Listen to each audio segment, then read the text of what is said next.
Frontières, votre média d'enquête. Présent sur le terrain. Vous propose des enquêtes exclusives. Là où d'autres médias préfèrent rester silencieux. Le tout à retrouver dans nos magazines. Et sur nos réseaux sociaux. Merci à tous. Abonnez-vous à Frontières.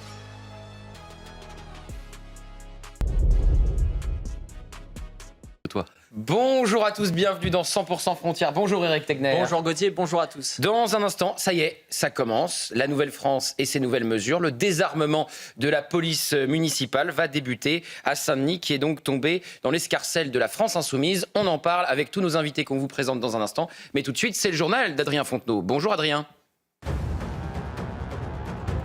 Bonjour Gauthier, bonjour à tous. Emmanuel Macron convoque un nouveau conseil de défense et de sécurité nationale ce mardi. Les ministres et responsables chargés des questions de sécurité sont convoqués au sujet de la situation en Iran et au Moyen-Orient.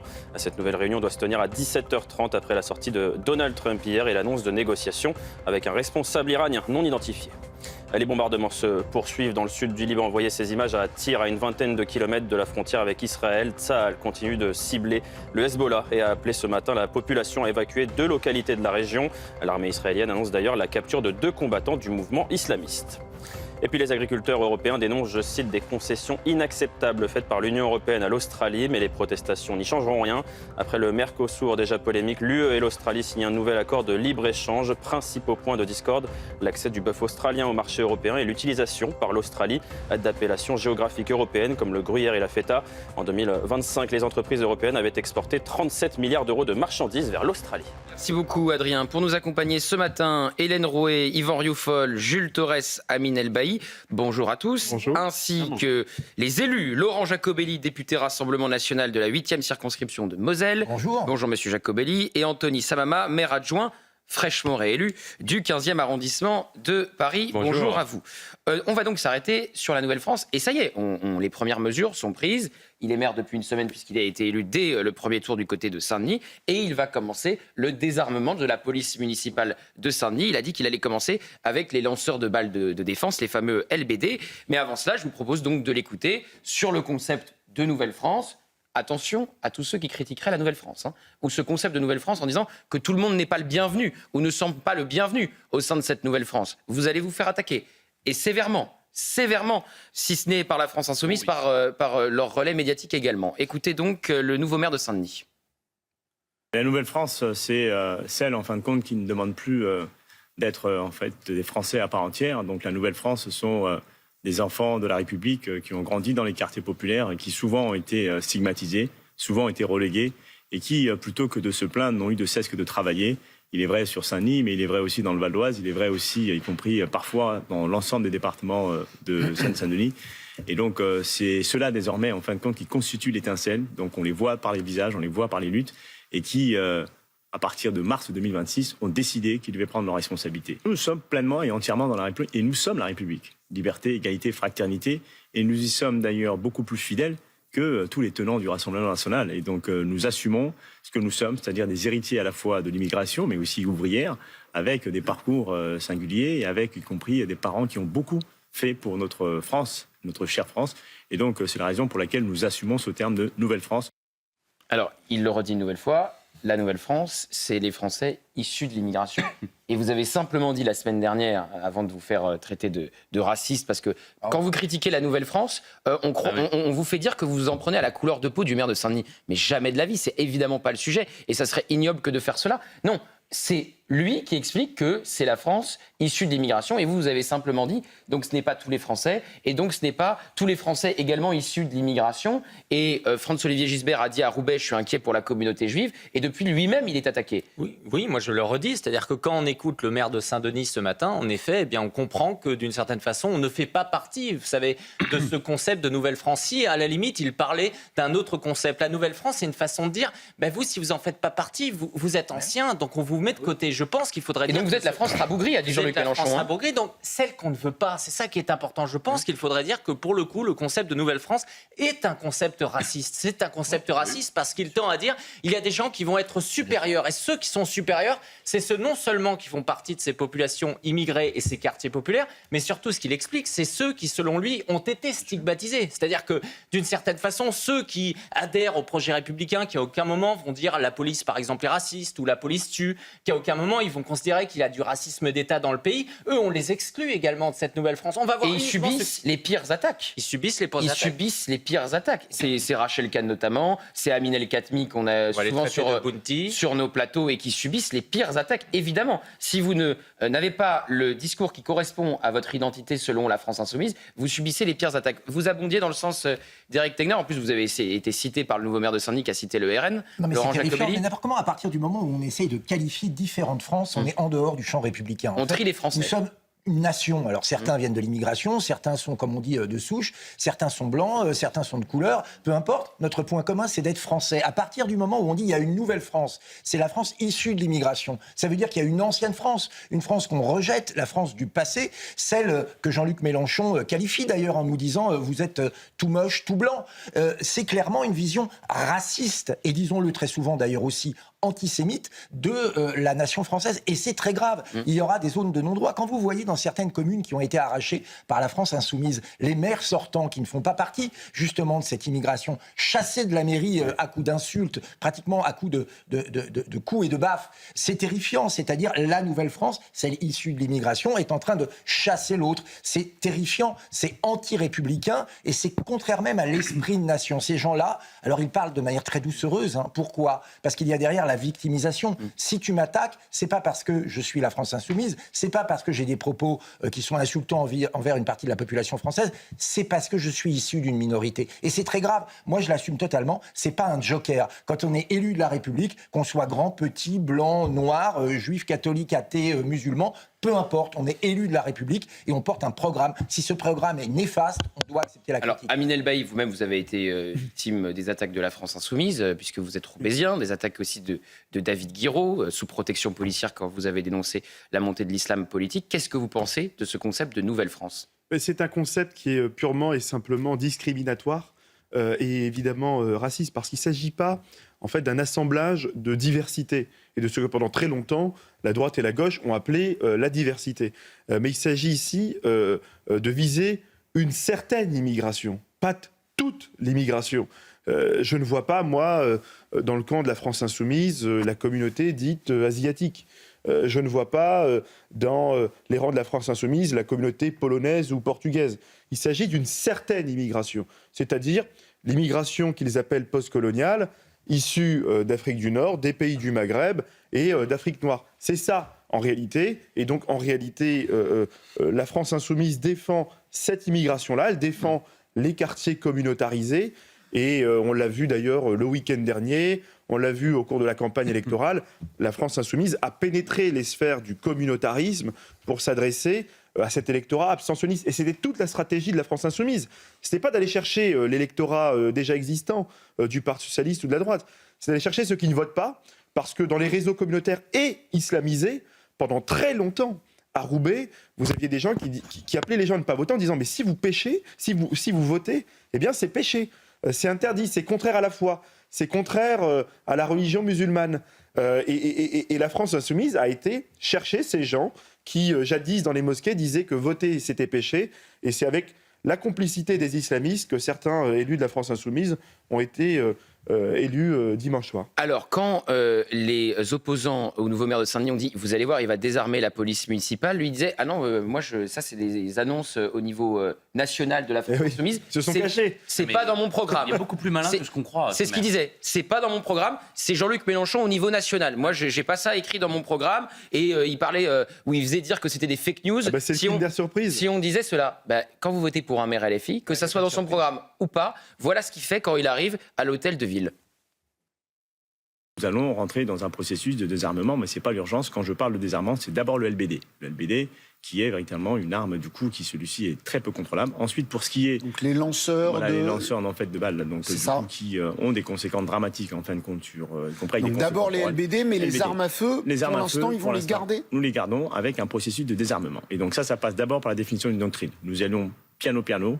Nous posons en fait un cadre. On a l'impression qu'il faut reculer un peu là-dessus. Non, c'est que nous sommes pragmatiques. On ne gère pas une ville de 150 000 habitants comme une ville de 2-3 000 habitants. Donc on va enlever les LBD, Jules Torres, et on garde les armes à feu, mais dans un processus de désarmement. Donc dans 6 mois, il n'y a plus d'armes à feu, évidemment, pour la police municipale. Ça, c'est concret. Ouais. C'est la première mesure du maire de Saint-Denis. nouvellement élu de la France Insoumise. Non, mais puis en plus, c'est extrêmement cohérent, puisque Saint-Denis est l'une des villes les moins criminogènes de France, comme chacun sait. Évidemment, les chiffres de la délinquance n'ont pas augmenté sous le mandat de M. Hanotin du Parti Socialiste, et Saint-Denis n'a pas le double de criminalité. On évoquait la semaine dernière le fait qu'il y avait 12 334, vous savez, faits de délinquance, en tout cas crimes et délits, sur 100 000 habitants à Saint-Denis. C'est quasiment 108 par personne. Donc c'est-à-dire que c'est le double de la moyenne nationale qui est autour de 45. Donc évidemment, en désarmant la police, en tout cas la police municipale, ce qui est le cas dans beaucoup de villes et notamment de la France Insoumise, en mettant moins de caméras de vidéosurveillance, vous allez voir qu'il y aura encore plus de faits de délinquance, encore plus de crimes et délits, une voie qui est complètement ouverte pour le narcotrafic dont on sait que notamment les cités, enfin les gangs, en tout cas les mafias marseillaises aujourd'hui de la DZ Mafia et le clan Yoda, étant donné qu'il y a eu une grande guerre, elles essayent de récupérer du territoire un petit peu partout en France et notamment à Saint-Denis. Donc vous allez voir que Saint-Denis va être une ville encore plus criminelle qu'avant. Anthony Samama, la Nouvelle-France, le concept et ensuite les mesures donc de la France Insoumise. Première mesure officielle du nouveau maire de Saint-Denis, aller désarmer la police municipale. Il commence par les LBD. Je vous laisse les armes à feu. Mais dans un processus de désarmement. Extraordinaire. Dans un processus de désarmement. Donc, sur le concept de Nouvelle-France, je crois qu'on voit à travers cette expression un volet supplémentaire de la stratégie de Jean-Luc Mélenchon de tout conflictualiser. Sa stratégie, c'est de monter les Français les uns contre les autres. Et finalement, ce n'est pas un cadeau qu'on fait à cette fameuse Nouvelle-France telle qu'il les appelle. C'est-à-dire qu'on ne peut pas dire ce sont les enfants de la République et en même temps vouloir faire table rase du passé. Le meilleur cadeau qu'on peut faire justement à ces enfants de la République, comme il dit, c'est de leur offrir la France en partage, c'est de leur offrir les valeurs de la France, c'est de leur offrir la République française et tout ce qu'elle a porté et charrié à travers son histoire. Et donc, le fait de dire cette nouvelle France-là, en fait, elle s'inscrit en porte-à-faux par rapport à l'ancienne France et on va faire d'une certaine manière table rase du passé, c'est en réalité leur faire un bien mauvais cadeau parce qu'on ne pourrait pas leur faire un plus joli cadeau que de leur offrir la France en héritage. Et le désarmement de la police. Et le désarmement de la police municipale. Le désarmement de la police municipale, moi je suis élu en charge de la police municipale justement et de la sécurité. Je peux vous dire que c'est d'abord une première des priorités pour pouvoir protéger ces policiers. À Saint-Denis, ces policiers-là, ils sont face à des bandes de délinquants qui sont armés jusqu'aux dents. On parle de dizaines et de dizaines de délinquants qui ont des matraques, qui ont des pistolets, qui ont des barres de fer, qui ont parfois des gaz lacrymogènes, etc. Et donc envoyer ces policiers, des cocktails Molotov, envoyer ces policiers au front face à ces racailles-là, c'est leur faire prendre un danger de mort. Ou alors on dit, très bien, vous n'allez pas justement, et c'est peut-être ça le souhait caché de ce nouveau maire, vous n'allez pas dans ces quartiers-là, et donc on crée des nouvelles zones de non-droit. Mais je veux vraiment insister sur le fait que ce n'était pas officiellement dans son programme, Yvan Rioufol, et que quand les journalistes posaient la question ou mettaient cela en avant en disant attention, les maires LFI ou les opposants à LFI pendant la campagne vont désarmer les polices municipales. Lui répondait, LFI répondait, c'est pas dans nos programmes à l'échelle municipale, c'est le programme national. Et on voit donc ce qui est fait une semaine après son arrivée à l'hôtel de ville. C'est un mensonge, une sorte de tachia, puisque maintenant on se rend compte qu'à travers cette fracture territoriale, il y a une fracture civilisationnelle, une fracture peut-être religieuse, et que cette nouvelle France devient une France conflictuelle, en effet. Et donc, la police qui est vue souvent, en tout cas dans les quartiers dits populaires, comme étant une force d'occupation, c'est une police qu'on s'empresse maintenant, quand il y a une nouvelle majorité en tout cas, de désarmer, puisqu'elle est vue comme une puissance occupante. Ce qu'il faut bien voir, et ce que révèlent ces municipales, c'est qu'il y a maintenant en effet deux France, mais deux France qui s'affrontent. J'ai fait un livre il y a 10 ans qui s'appelait « La guerre civile qui vient ». On voit les prémices de cette guerre civile, ne serait-ce que dans la manière dont les anciens maires, par exemple,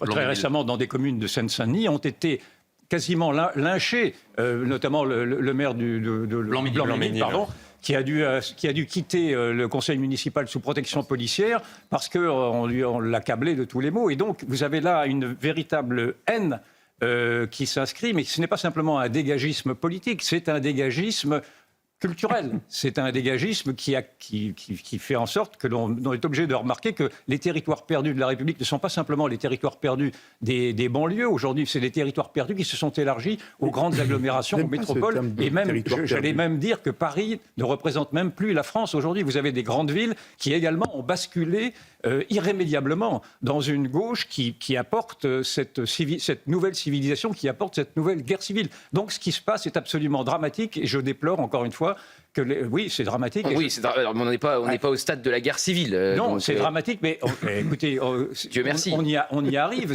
avec ce rapport. Quand Jean-Luc Mélenchon dit, parlant des Français de souche qui posent un problème à la cohésion nationale, il a dit ça il y a 1 an ou 2. Ah, mais que la France insoumise veulent conflictualiser, alors là, il n'y a aucun doute.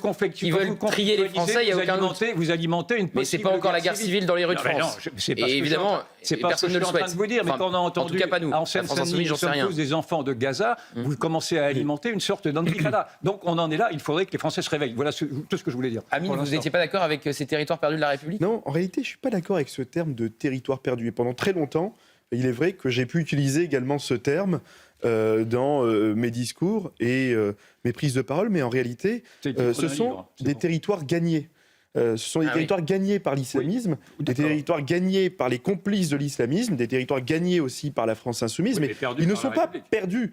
Ils n'ont été abandonnés par personne. La gauche et la droite, on a mis, je crois, à peu près 100 milliards d'euros depuis les années 1990 dans ces quartiers-là, au titre de la politique de la ville. Donc ces territoires ne sont pas perdus. Et le processus de désarmement... Ils sont gagnés par l'islamisme, comme vous dites, ils sont perdus par la République. Pour qu'ils soient perdus, il faut qu'il y ait une rencontre entre une action politique, c'est-à-dire des élus de droite et de gauche qui veulent gagner ces quartiers, et il faut qu'il y ait une bataille, un duel. Il n'y a pas de duel. Il n'y a pas de duel. Ils ont simplement été gagnés parce qu'on a délaissé. Oui, mais on me fait remarquer, par rapport à ce que vous dites, Yvan, qu'il y a eu très peu de participation. Alors, ceux qui ne votent pas, quelque part, quand il y a de tels enjeux, qui ne dit mot consent, qui ne vote pas consent, mais ils ont été élus par une minorité des habitants de Saint-Denis. Je veux juste, parce que c'est très intéressant, le maire de Saint-Denis, il a fait un parallèle entre Saint-Denis et Roubaix. Et comme ça, on va parler de Roubaix ensuite. Bah oui. C'est lui qui le fait. Hein. C'est lui qui le fait. Ah, complètement. Quotidien peut reprendre ce soir, c'est lui qui l'a fait. Écoutez-le. Je souhaite que Saint-Denis et Pierrefitte vraiment soient le top départ en fin de compte d'une nouvelle dynamique qui doit pouvoir rayonner sur l'ensemble d'ailleurs de la France. Donc c'est un modèle maintenant qui nous appartient de construire. C'est un modèle qui, bien sûr, se loge dans les luttes anciennes, ouvrières, mais aussi une vague d'immigration qu'est en fait ce territoire. Et donc vous voulez que dans la campagne présidentielle future, Jean-Luc Mélenchon puisse dire, voilà, regardez ce qu'on a fait à Roubaix, par exemple, ou regardez ce qu'on a fait à Saint-Denis. Clairement, c'est-à-dire que le lien avec Roubaix est très concret, puisque Roubaix est aussi un territoire ouvrier, avec bien sûr des gens qui ont été... emportés par David Guiraud. Emportés par David Guiraud, que j'aurai l'occasion de rencontrer d'ailleurs tout à l'heure. Et donc c'est ça, en fin de compte, cette nouvelle France, et c'est ça, cette nouvelle dynamique. Il faut désormais s'appuyer sur la dynamique en fin de la campagne municipale pour pouvoir réussir la campagne présidentielle. Et Hélène Rouet, les maires donc, de la France Insoumise, Saint-Denis, Roubaix, on va entendre David Guiraud dans un instant, parlent des villes et les filles comme des laboratoires pour la Nouvelle-France et pour la France Insoumise. Oui. C'est eux qui le disent. Hein. C'est intéressant cette comparaison entre Saint-Denis et Roubaix parce que par exemple, Rima Hassan, elle ne l'a pas faite. Parce qu'elle a fait un retweet hier, donc elle a retweeté un autre tweet donc en disant la fierté des nôtres. Sur ce tweet, on pouvait voir donc les 6 photos de maires, en l'occurrence 6 photos de maires de couleur noire. Et elle s'est bien empêchée en tout cas de parler de David Guiraud là-dedans. Donc si vous voulez, la comparaison effectivement entre Saint-Denis et Roubaix, en tout cas, Rima Hassan ne la fait pas, c'est ce que vous disiez. Et Julien Drey, qu'on avait hier en plateau, a dénoncé le communautarisme de Rima Hassan, effectivement, qui a retweeté, vous voyez, voilà un tweet totalement communautariste dans son essence. Les nôtres, dit-elle, avec Rima Hassan, on n'est jamais déçus dans la bêtise du modèle communautaire. C'est vrai que, comme le disait Hélène, c'est eux qui mettent la couleur de peau en avant, en permanence, et qui font de la couleur de peau un sujet. Il n'y a pas plus raciste que LFI.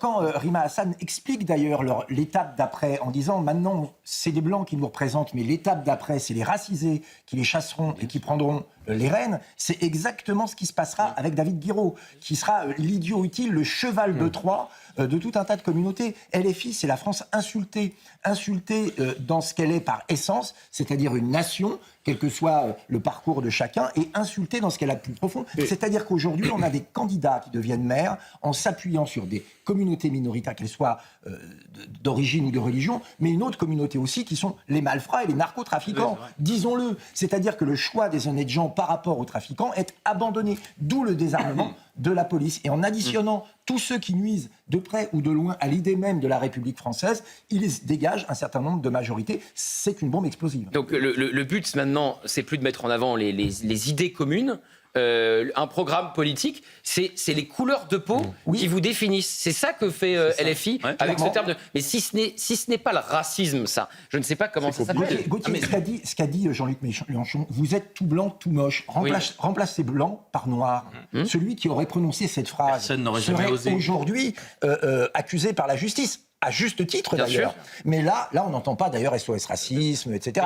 Là, c'est silence total. Mais ce n'est qu'une couleur de peau. Vous voyez, la semaine dernière, quand on s'est fait attaquer par Quotidien, moi, j'avais commencé mon propos en disant que j'étais fils d'étranger, que mon père était étranger et qu'il était suédois, donc peut-être que ça ne rentrait pas dans la Nouvelle-France. Je me suis pas retrouvé avec Jean-Michel Apathy au Quotidien pour rappeler mes origines issues de l'immigration, parce que la seule chose qui compte pour eux, c'est la couleur de peau, c'est leur façon de fonctionner. Et vous disiez tout à l'heure qu'au sein de la France Insoumise, il y aurait un grand remplacement, que les Blancs finiraient par se faire virer. Mais la répétition générale, on l'a eu dimanche dernier avec les élus socialistes. Absolument. Parce que les socialistes, ils ont fait exactement la même chose que la France Insoumise en faisant du communautarisme dans les quartiers. Et à la fin, qu'est-ce qui s'est passé? Ils les ont dégagés. Mais juste un petit point positif. Ou lyncher. Juste un petit point positif sur ce qui s'est passé avec Rima Hassan. On est habitué évidemment à ce qu'elle fait. C'est que demain, elle ne pourra plus dire qu'on est dans un pays raciste. C'est-à-dire que si elle explique qu'en effet, il y a des maires noirs au sein de notre pays et qu'il faut les mettre en avant, comme on peut mettre en avant tous les maires, ça veut donc dire qu'en France, on est dans un pays où on donne bien la chance à absolument tout le monde, peu importe la couleur de peau. Mais là-dessus, j'ai des doutes sur le fait qu'elle change d'avis. Puisque vous rappelez à juste titre ses propos, elle avait dit que la France... qui a donc fait ce pays qui a donc fait d'elle une Française, ensuite une députée européenne française, était un pays raciste. Et elle avait dit dans la même phrase Abba Retailleau, ancien ministre de l'Intérieur. Amine, ça vous faisait réagir ce tweet de Rima Hassan? Non, moi ce qui me fait surtout réagir, c'est que en réalité ces villes qui sont gagnées par la France Insoumise dans les quartiers populaires sont évidemment des laboratoires de la France Insoumise. Mais les Français ont déjà une image de ce qui s'est passé. À Faches-Tuménil, c'est la seule ville du département du Nord où un maire était LFI de 2020 à 2026. Il a d'ailleurs été battu dimanche soir. On a vu ce que ça a donné, ce laboratoire. Ce laboratoire, c'est 30% d'augmentation des impôts fonciers pour financer la politique de la ville, donner des subventions clientélistes aux différentes communautés pour acheter les voix et pour poursuivre cette politique clientéliste-là. Donc les Français doivent savoir que voter LFI aujourd'hui, c'est voter pour l'augmentation des impôts. C'est d'ailleurs la droite qui a regagné à Faches-Tuménil. La droite a gagné et la droite a pu reconquérir le territoire de Faches-Tuménil. Et c'est justement l'inverse. Voter à droite, c'est voter pour la diminution des impôts. Et donc on va se retrouver aujourd'hui avec ces laboratoires qui vont être asphyxiés financièrement, asphyxiés économiquement et asphyxiés tout court parce que on va se retrouver avec des enclaves communautaires où les élus LFI ne sauront plus quoi faire. Si les Français qui votent LFI n'ont pas compris que voter LFI, c'est voter pour plus d'impôts, pour moins de policiers, une police désarmée face aux délinquants, pour plus de communautarisme, pour des incointances avec l'islam politique qu'ils ont fait entrer à l'Assemblée nationale, effectivement, il serait temps peut-être de se réveiller. C'est que de dire qu'à Saint-Denis, il n'y a pas énormément d'habitants qui payent beaucoup d'impôts. C'est une des villes aujourd'hui les plus pauvres de France. C'est une des villes sur lesquelles le RSA est par contre, la taxe foncière, ça concernera tous les propriétaires. Exactement, mais ils sont ultra minoritaires dans ce type d'endroit. C'est-à-dire qu'aujourd'hui, il faut que les téléspectateurs le comprennent, la politique que veut mener ces différents maires de la France Insoumise, ils vont le faire grâce à l'argent des Français. Qui, eux, sont sur l'ensemble du territoire. Alors, écoutez David Guiraud, le maire de Roubaix, qui était ce matin sur France Inter face à Benjamin Duhamel. L'étiquette France Insoumise, ou en tout cas la réputation France Insoumise, c'est plutôt un accélérateur de victoire. Parce qu'on fait des scores dans ces élections municipales, au-delà de la question des défaites ou des victoires, parce qu'on a quand même des victoires assez intéressantes. La caractéristique de cette élection municipale, c'est que les voix insoumises progressent. Massivement par rapport à 2020, mais parce qu'il y avait un contexte. En 2020, il y avait aussi des soutiens, des listes citoyennes. Mais on est une force politique aujourd'hui incontournable. C'est ce que montrent ces municipales. C'est qu'on ne peut pas faire sans nous. Et que donc la question qui se pose aujourd'hui à l'ensemble des habitants, y compris de la gauche, c'est de se dire est-ce qu'on se jette tous dans le vide en considérant qu'il faut absolument diaboliser LFI, ou alors on considère qu'LFI est là, qu'elle a un soutien populaire très fort, qu'elle a gagné des villes, qu'elle a progressé dans tout le pays, et que donc c'est une réalité avec laquelle il faut faire, parce que nous sommes là et on n'a pas l'intention de baisser les yeux. Voilà. Ils ne veulent pas baisser les yeux, il faut faire avec LFI, Jules Torres. Oui, bien sûr, il va falloir faire avec la France Insoumise et il va falloir faire aussi avec ses relais parce que on a depuis une semaine à chaque fois des élus de la France Insoumise qui sont que l'on questionne. Moi, je me souviens d'une question qu'a posée notre confrère Tugdual-Denis à monsieur Bakayoko une fois réélu. Il faisait état notamment d'accusations extrêmement graves sur le fait qu'il aurait peut-être utilisé avec ses équipes des relais du narcotrafic pour faire voter dans un certain nombre de quartiers. Évidemment, c'est les informations du Canard enchaîné et pour l'instant, elles n'ont pas été démenties. démenti, évidemment. Il y aura une enquête. Que le soir de la soirée électorale, il y avait visiblement des gens issus du narcotrafic. Absolument, il y aura une enquête démenti par lui, démenti par lui qui dira la vérité. Tugdual Denis n'a fait que poser la question sur cet article-là. On est encore dans un pays libre, on est encore dans un pays où les journalistes ont le droit de poser des questions. Et il a été attaqué par qui ont été les premiers? Bon, la France Insoumise évidemment. Qui se sont fait les relais ensuite? C'était l'émission Quotidien. L'émission Quotidien qu'on nous présente comme une émission qui normalement, voilà, est une émission de centre-gauche, qui fait du divertissement, qui ne fait pas de politique. C'est tout à fait faux. Quelques jours plus tard, c'était Éric Tegner et Yohann Usaï qui étaient attaqués avec leur tête là aussi. Eh bien, on essayait finalement de leur mettre une cible dans le dos. Mais qui aujourd'hui empêche les journalistes de travailler en France? C'est la France Insoumise. Célia Barotte, la journaliste de CNews, la semaine dernière, elle a voulu suivre M. Guiraud. Elle a dit qu'elle avait eu froid dans le dos parce que, eh bien, il y avait des intimidations. Qu'est-ce qu'on a vu dans un certain nombre de villes, que ce soit à Roubaix ou même au Blanc-Bénil, avec des journalistes qui ne pouvaient pas forcément rentrer dans les meetings, dans les réunions de la France Insoumise. Voilà. Et ça, les journalistes, ils n'en ont rien à faire. Et je pense à nos confrères de BFM qui ont été agressés devant le QG de M. Piquemal à Toulouse. Ça n'a ému absolument personne. Donc c'était devant le QG de la France Insoumise à Toulouse. Vous avez 100% raison. Tugdual Denis posait une simple question basée sur un article de presse au maire de Saint-Denis. Je note d'ailleurs le courage d'Alain Marchal et d'Olivier Truchot, puisque LFI les boycotte et ils ont dit non, on ne demandera pas à Tugdual Denis de s'excuser ou on ne va pas désavouer Tugdual Denis. Quand c'est un homme de droite, on a le droit de lui poser toutes les questions sur les articles de Mediapart. Oui. Mais quand c'est un homme de gauche, on n'a pas le droit de lui poser les questions sur les articles du Canard enchaîné. Et sur Quotidien, puisqu'ils en sont pris évidemment à Tugdual Denis, ils s'en sont pris à Éric Tegner, à Yohann Usaï, à 100% Politique le soir qu'ils ont rebaptisé 100% raciste. C'est le groupe TF1 quand même. Hein. Parce que simplement, on décryptait comme on le fait là le concept de Nouvelle-France et ils ont fait croire qu'Éric Tegner et Yohann Usaï parlaient de la couleur de peau du maire de Saint-Denis. Or, on l'a bien vu pendant la première partie de notre émission que c'est LFI qui ne parle que de la couleur de peau et pas du fond politique. Et nous, c'est évidemment le fond politique qui nous intéresse. Et donc, il faut le dire très clairement, Quotidien est devenu une officine de la France Insoumise d'extrême gauche qui décide d'intimider les journalistes qui décryptent donc la France Insoumise. Et on le savait avec Jean-Michel Apathy sur tous les sujets en dehors de l'économie. Maintenant, c'est le cas également d'Yann Barthès et de Julien Melvert. Et les choses sont très claires. Et ils veulent intimider les journalistes. Eh bien, ils ne nous intimideront pas. On va parler donc de David Guiraud qui reprend les termes tout blanc, tout moche de Jean-Luc Mélenchon. Et on va continuer à parler de la Nouvelle-France en toute liberté. À tout de suite. De retour dans 100% Frontières. Dans un instant, on parle donc de David Guiraud qui nous explique que tout blanc, tout moche, c'était une boutade de Jean-Luc Mélenchon. Bien sûr, quand on s'en prend au blanc, ça fait rire. C'est intéressant. Il y a les communautés que vous avez le droit de viser. Et par exemple, la communauté juive, vous pouvez la caricaturer en permanence. Il vous arrivera rien. Hein. Il vous arrivera rien. Vous ne devez pas mettre votre journal sous protection policière. Hein. À tout de suite. Donc juste après, enfin c'est maintenant, hein, juste après le rappel des titres. On est en grande forme ce matin. D'Adrien Fontenot. Les gardiens de la révolution iranienne menacent de frapper lourdement si Israël, je cite, poursuit ses crimes contre les civils du Liban et de Palestine. Un avertissement du mouvement de la République islamique alors qu'Israël poursuit ses frappes au Liban contre le Hezbollah, le groupe armé allié de Téhéran. 2 de ses combattants ont d'ailleurs été capturés par Tsahal.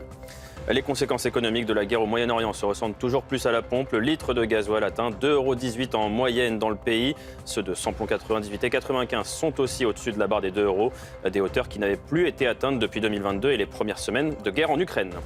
Et puis c'est un procès sous très haute sécurité qui s'est ouvert à Aix-en-Provence hier. 6 accusés, dont 3 leaders présumés de la DZ Mafia, sont jugés pour un double assassinat en 2019. Ce procès doit durer 3 semaines. Hier, premier incident, 2 accusés ont refusé de réintégrer le box après une suspension d'audience. Ce mardi sera consacré aux enquêtes de personnalité. Le verdict est attendu le 10 avril. Merci beaucoup, Adrien. David Guiraud, donc, est revenu sur les propos de Jean-Luc Mélenchon. Tout blanc, tout moche. Écoutez le nouveau maire de Roubaix. Je suis un peu déçu parce que je pensais que j'allais venir parler de Roubaix, mais j'aurais dû me douter que ça serait le commentaire, des petites phrases et même des petites vannes, parce que là, franchement, sur celle-là, attendez, vous croyez qu'il le disait sérieusement? Enfin, je veux dire, pas eu l'impression qu'il riait beaucoup quand il le disait, mais... Oui, mais c'est vos impressions. D'accord. Moi, ce que je vous dis, c'est que nous sommes une terre populaire, ouvrière, qui a connu l'immigration et qui a connu des vagues d'immigration parce que c'était ceux qui voulaient bien occuper ces travaux-là. Et donc, je vous propose de réécouter les propos de Jean-Luc Mélenchon, qui parlait la semaine dernière de personnes toute blanche, toute moche que vous êtes. Et c'était très intéressant parce qu'il n'y avait que des blancs pour l'applaudir. Donc ils sont dans une forme de sadomasochisme, visiblement.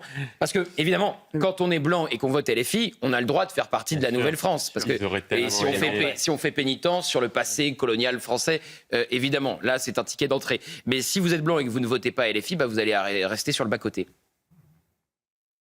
À Saint-Denis, la Nouvelle-France est affirmée, et vous comprenez ce que ça veut dire. C'est pas rien que ça soit à Saint-Denis. Vous avez vu les histoires que je me suis fait avec les réacs en leur disant « Ah bah oui, mais Saint-Denis, la basilique, pas moyen de la faire si vous n'aviez pas demandé aux musulmans comment on fait. » Ils sont tous mis à hurler. « Qu'est-ce que c'est que cette histoire ?» Bah, pas de bol.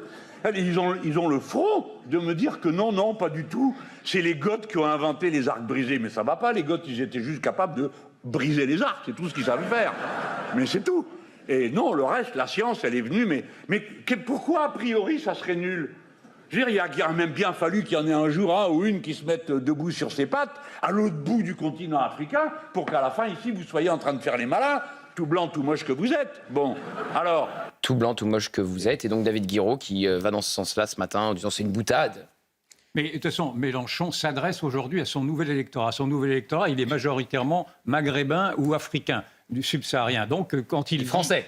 Il est français. Non, mais il est d'abord maintenant communautarisé. Il est français, issu de l'immigration, si vous le souhaitez. C'est le préalable, naturellement, bien sûr. Mais enfin, lui-même se présente comme étant maghrébin. Donc, il faut entendre ce que dit... Maghrébin européen. Maghrébin français. Il se dit maghrébin français. Donc, il faut entendre ce que dit Mélenchon. Et Mélenchon n'a pas tort. C'est-à-dire que Mélenchon tire profit, effectivement, de 40 ans d'aveuglement sur une immigration de peuplement qui a été cautionnée notamment par l'idéologie antiraciste. On pourra peut-être y revenir. Et aujourd'hui, il s'adresse à cette nouvelle France qui est une France maintenant issue de l'immigration, une France largement musulmane et une France qui se sépare pour partie d'entre elles, pas pour toutes naturellement. Il y a beaucoup d'exceptions. Il y avait 6 votants musulmans sur 10 qui avaient voté Jean-Luc Mélenchon. 6 votants. Et François Hollande, en 2012, a été élu président de la République face à Nicolas Sarkozy grâce à l'électorat musulman qui lui a apporté le million de voix qui était nécessaire. Donc, il s'adresse à cette... Il a fait ce constat élémentaire et assez intelligent de dire qu'aujourd'hui, il fallait effectivement faire fructifier cette nouvelle France, ce nouvel électorat qui ne ressemble pas du tout, et d'ailleurs c'est eux-mêmes qui le disent,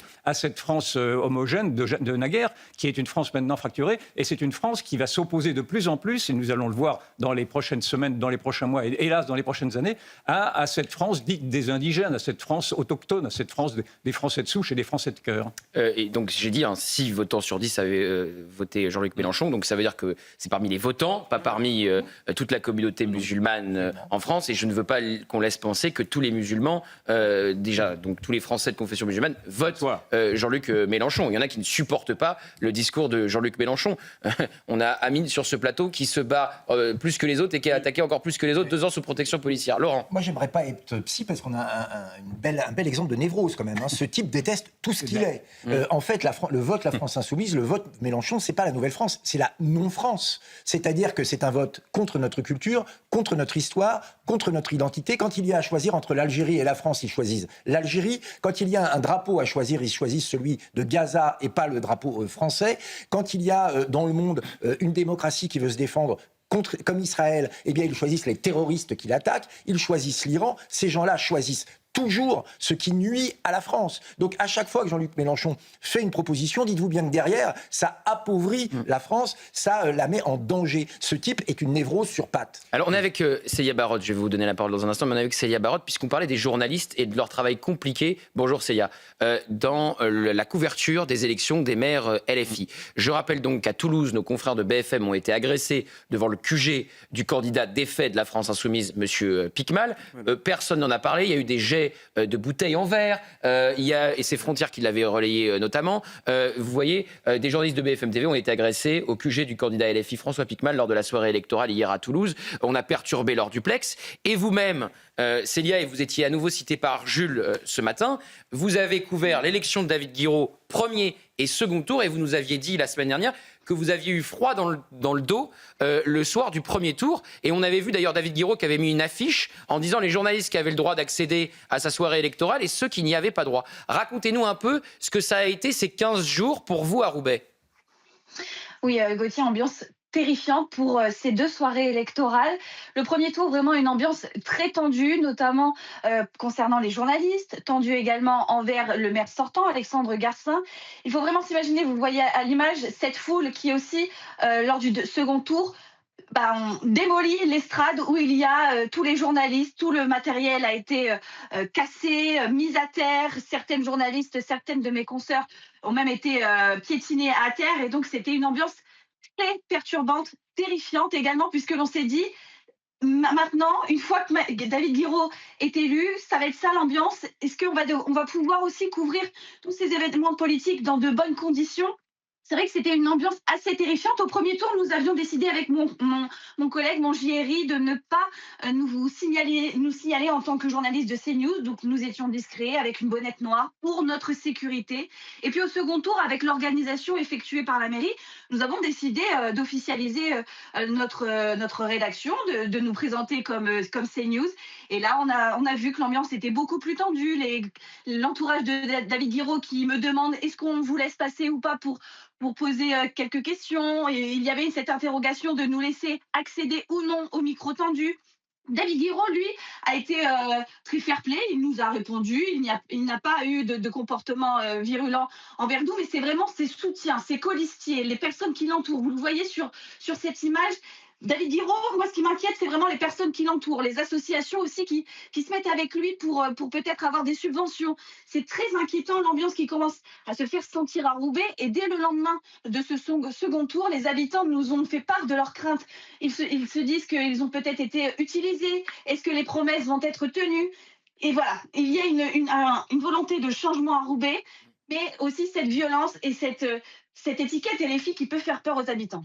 Merci beaucoup, Célia. Merci pour votre témoignage. Bravo pour le travail que vous avez fait sur le terrain, parce qu'on va réécouter encore cet habitant de Roubaix que vous avez eu à votre micro, qui explique face caméra très tranquillement qu'il a voté David Guiraud parce qu'il a traité Meyer Habib de porc. Donc, votre travail était essentiel et nous a permis de comprendre ce qui se passait à Roubaix. Donc, merci énormément.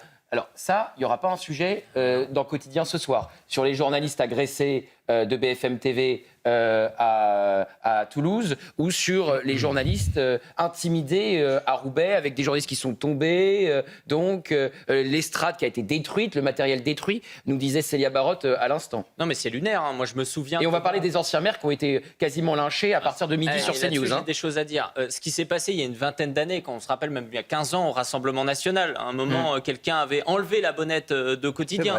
Et donc là, forcément, ça fait les unes, ça fait les JT du 20h. À ce moment-là, on explique qu'évidemment, ce sont des fascistes, que c'est le retour de Pétain. Mais là, ça dérange absolument personne. Et vous parliez en effet de ces maires qui ont été bousculés. Moi, j'ai été surpris de lire un long article du journal Le Monde de la journaliste Ivan Trippenbach hier soir, qui en fait nous explique que dans le fond, le maire, il en a rajouté en mettant des policiers le jour du vote pour essayer de sécuriser, que finalement, toute cette ambiance, elle était bon teint. Il y a une forme de complicité d'une certaine presse, évidemment, qui est toujours avare d'aller chercher qui peut être la grand-mère de la grand-mère du candidat. Mais sur ces images, on peut voir de la violence qui laisse faire en permanence. Laurent Jacobelli. Un journaliste, il est de droite. La violence et la terreur fait partie de la stratégie de la France insoumise et est acceptée par ses soutiens. La France insoumise dit quoi ? Dès que vous êtes à notre droite, vous êtes un fasciste. Je rappelle que Ruffin est un fasciste. Pour eux, il a été accueilli à la fête de l'UMA sous l'écrit de Siamo tutti antifascisti. Donc, vous êtes fasciste. Il faut combattre le fascisme qui a fait des millions de morts et qui est une idéologie horrible. Et donc tous les moyens sont bons pour lutter contre le fascisme, y compris la violence. Regardez la résistance à utiliser la violence. C'est ça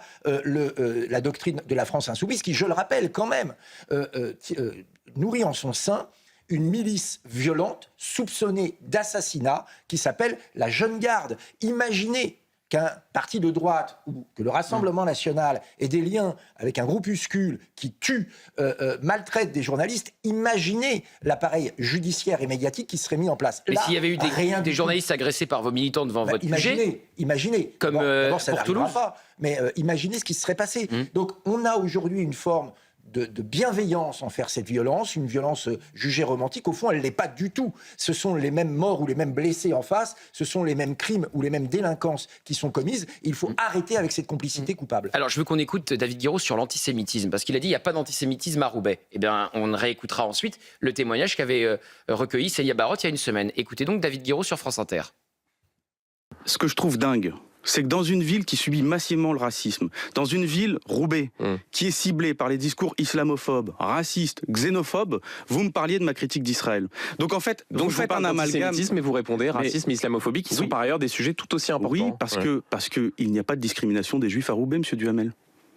Donc, et par contre, il y a une discrimination, effectivement, des dossiers des Roubaisiens. Il y a une discrimination territoriale. C'est-à-dire, quand on cherche un logement ou un travail à Roubaix, c'est difficile parce qu'il y a marqué Roubaix. Il y a une discrimination sur les noms de famille. Il y a une discrimination sur l'origine religieuse, l'origine ou la religion supposée.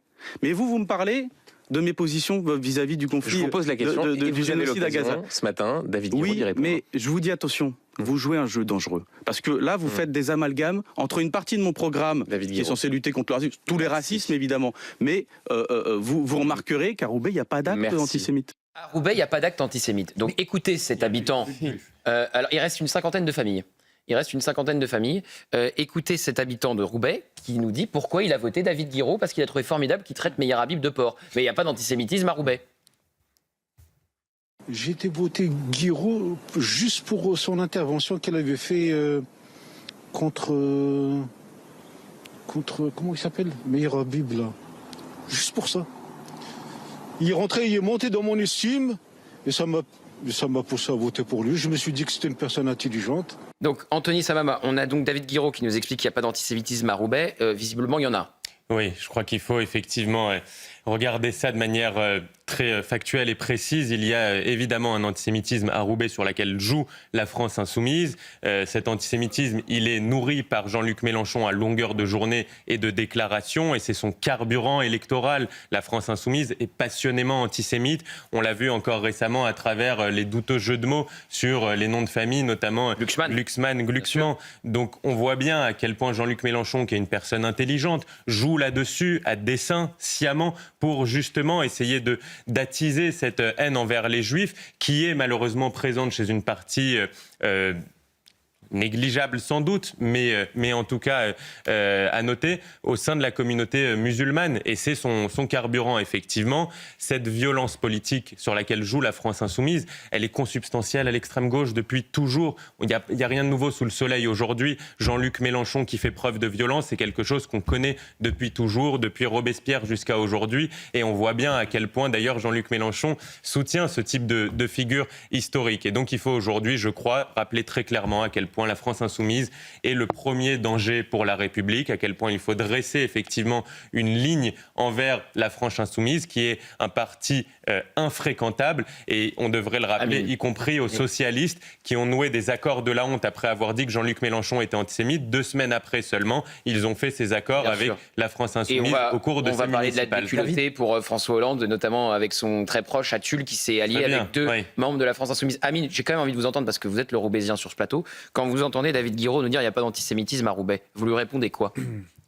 En réalité, la France insoumise sait pertinemment qu'il y a un antisémitisme d'importation à Roubaix, puisque c'est une ville qui est concernée, comme Saint-Denis d'ailleurs, par cette immigration incontrôlée, et qu'aujourd'hui, cette immigration-là, elle est d'abord sous le contrôle des diasporas de pays étrangers où la haine d'Israël est une politique, est une culture politique d'ailleurs, et qui permet de tenir l'électorat et qui permet de tenir la communauté. Et LFI ne fait que souffler sur les braises de l'antisémitisme depuis le 7 octobre, et par leur posture et leur position, inévitablement, l'alliance entre les antisémites et les électeurs de la France insoumise était inévitable. Par contre, moi je me place totalement en faux par rapport à ce que j'ai pu entendre ces dernières 48 heures. Moi je dément formellement, le fait qu'il n'est pas bon d'être juif à Roubaix, pour la simple et bonne raison qu'il n'y a pas de communauté juive. On parlait de moins 50 habitants, et encore, il n'y a plus de juifs à Roubaix. Et 2, moi je dément formellement ce qu'a pu dire hier Rachel Kahn. Quand elle dit que Médine a salué le roi David, je ne pense pas que Médine parlait des Juifs. Il parlait de Game of Thrones. Oui. Donc, clairement, moi, je pense qu'il y a suffisamment d'arguments politiques pour combattre la France insoumise sur la sécurité, sur l'immigration, sur le logement, sur le pouvoir d'achat, pour ne pas affaiblir davantage le débat public à Roubaix, en particulier sur la place des Juifs. Le débat, il est mort-né, c'est David Guiraud qui parle. Ouais, c'est celui qui a traité Meir Habib de porc, c'est celui qui parle des dragons célestes, ce qui est une manière de critiquer les Juifs qui auraient il n'a pas fait campagne sur ça.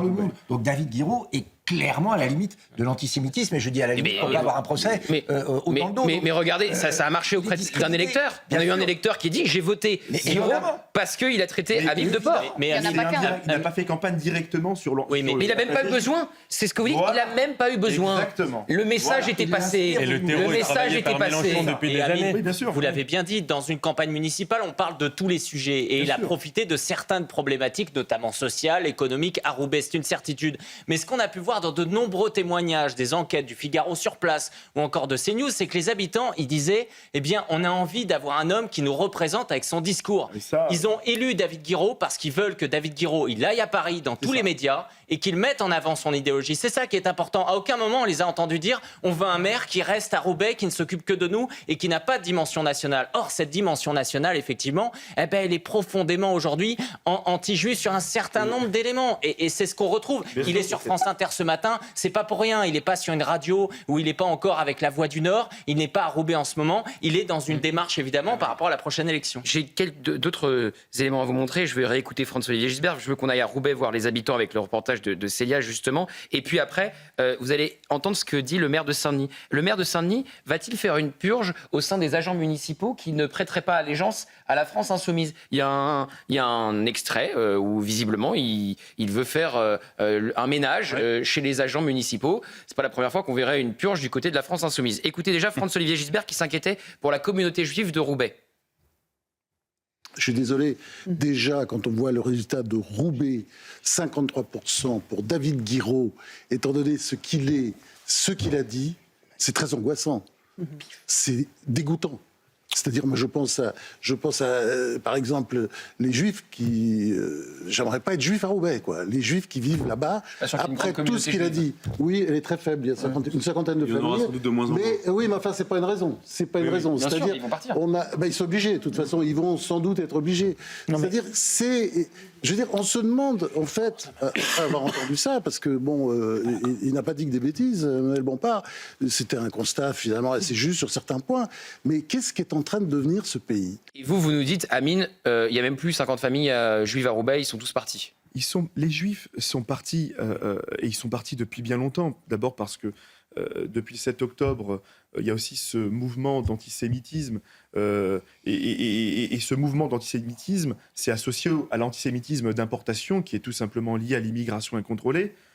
Bien évidemment, à cela, il faut décupler les paroles de Jean-Luc Mélenchon, qui sont offensantes à l'égard de la communauté juive, mais aussi parce que les Juifs ont été chassés de nos banlieues par les discours des islamistes et par l'islam politique. Donc évidemment que tout cela, c'est le meilleur cocktail explosif pour permettre, en tout cas, vous savez, David Guiraud n'a pas fait campagne sur les Juifs, il a fait campagne pro-Hamas. Il a fait campagne... Généralement, ça va ensemble. Hein. Quand on est pro-Hamas, on n'est pas philosémite. On ne parle pas directement des Juifs, mais indirectement, évidemment, les Juifs sont totalement écartés du débat. On ne leur donne même pas la parole. Ils n'existent pas dans l'espace public. Ils ont été chassés par des discours, sans doute, qui préparent les esprits, mais il faut quand même rappeler aussi les actes de délinquance. Il y a des Juifs qui ont été agressés, violés, tués, frappés, parce qu'ils se baladent avec des kippas, et je pense notamment aux élèves en Seine-Saint-Denis qui étaient de confession juive, qui ne peuvent plus fréquenter ces écoles et qui donc quittent ces territoires. On parlait aussi du viol de Courbevoie. Le viol de Courbevoie, Mireille Knoll, etc. Je veux dire, il ne faut pas non plus faire croire que ce ne sont que des discours, c'est des actes très précis. Il y a aujourd'hui 1500 actes antisémites en France par an, ça a été multiplié par 3 depuis le 7 octobre, et ça, c'est des réalités très concrètes, physiques, que vivent les Juifs dans notre pays, évidemment attisés par les discours de haine portés par Jean-Luc Mélenchon. On est allé à Roubaix, je vais vous montrer le reportage au cœur d'une ville partagée par l'élection de David Guiraud. Reportage, donc, vous avez vu Célia qui a témoigné tout à l'heure dans 100% Frontières, donc avec Célia Barotte, Malo Stener et le récit de Sarah Fenzari. Sur le marché, la vie reprend à Roubaix. Et entre les commerçants et les habitants, les discussions tournent déjà autour du résultat. On a fait 2 élus. C'est déjà bien. C'est déjà mieux que rien. Dans les allées, Céline Saya, élue d'opposition à David Guiraud, échange avec les habitants.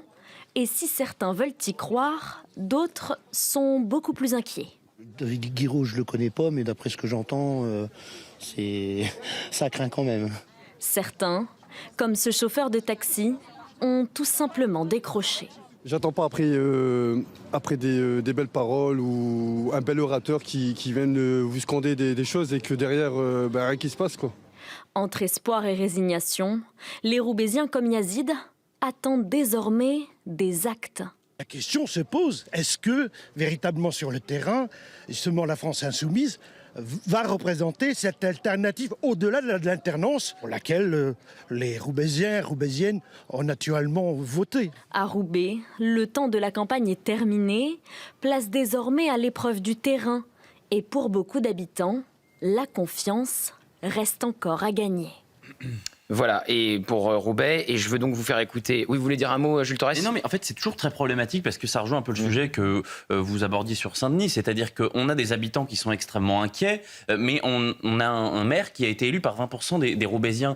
Donc, il ne faut pas s'étonner, il ne faut pas être inquiet quand vous n'allez pas voter et que vous ayez des maires qui ne vous conviennent pas. C'est-à-dire que David Guiraud, je crois de mémoire, il a été élu par 9 737 personnes. Il y a à peu près 49 000 inscrits à Roubaix. Donc, à un moment donné, c'est à eux de saisir leur butin de vote. On est dans une démocratie, on est dans une république où on a un droit de vote qui peut parfois faire changer les choses.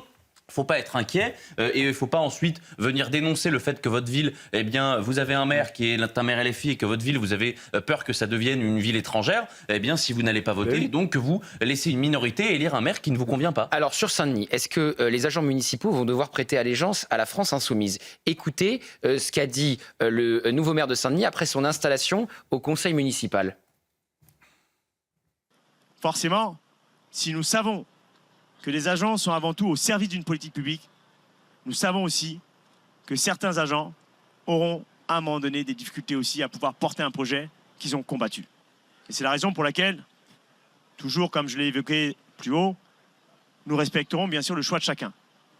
Mais il ne sera pas possible de pouvoir rester, par exemple, dans un service public de tranquillité publique en ayant l'ambition de porter une option politique qui a été battue dans les urnes.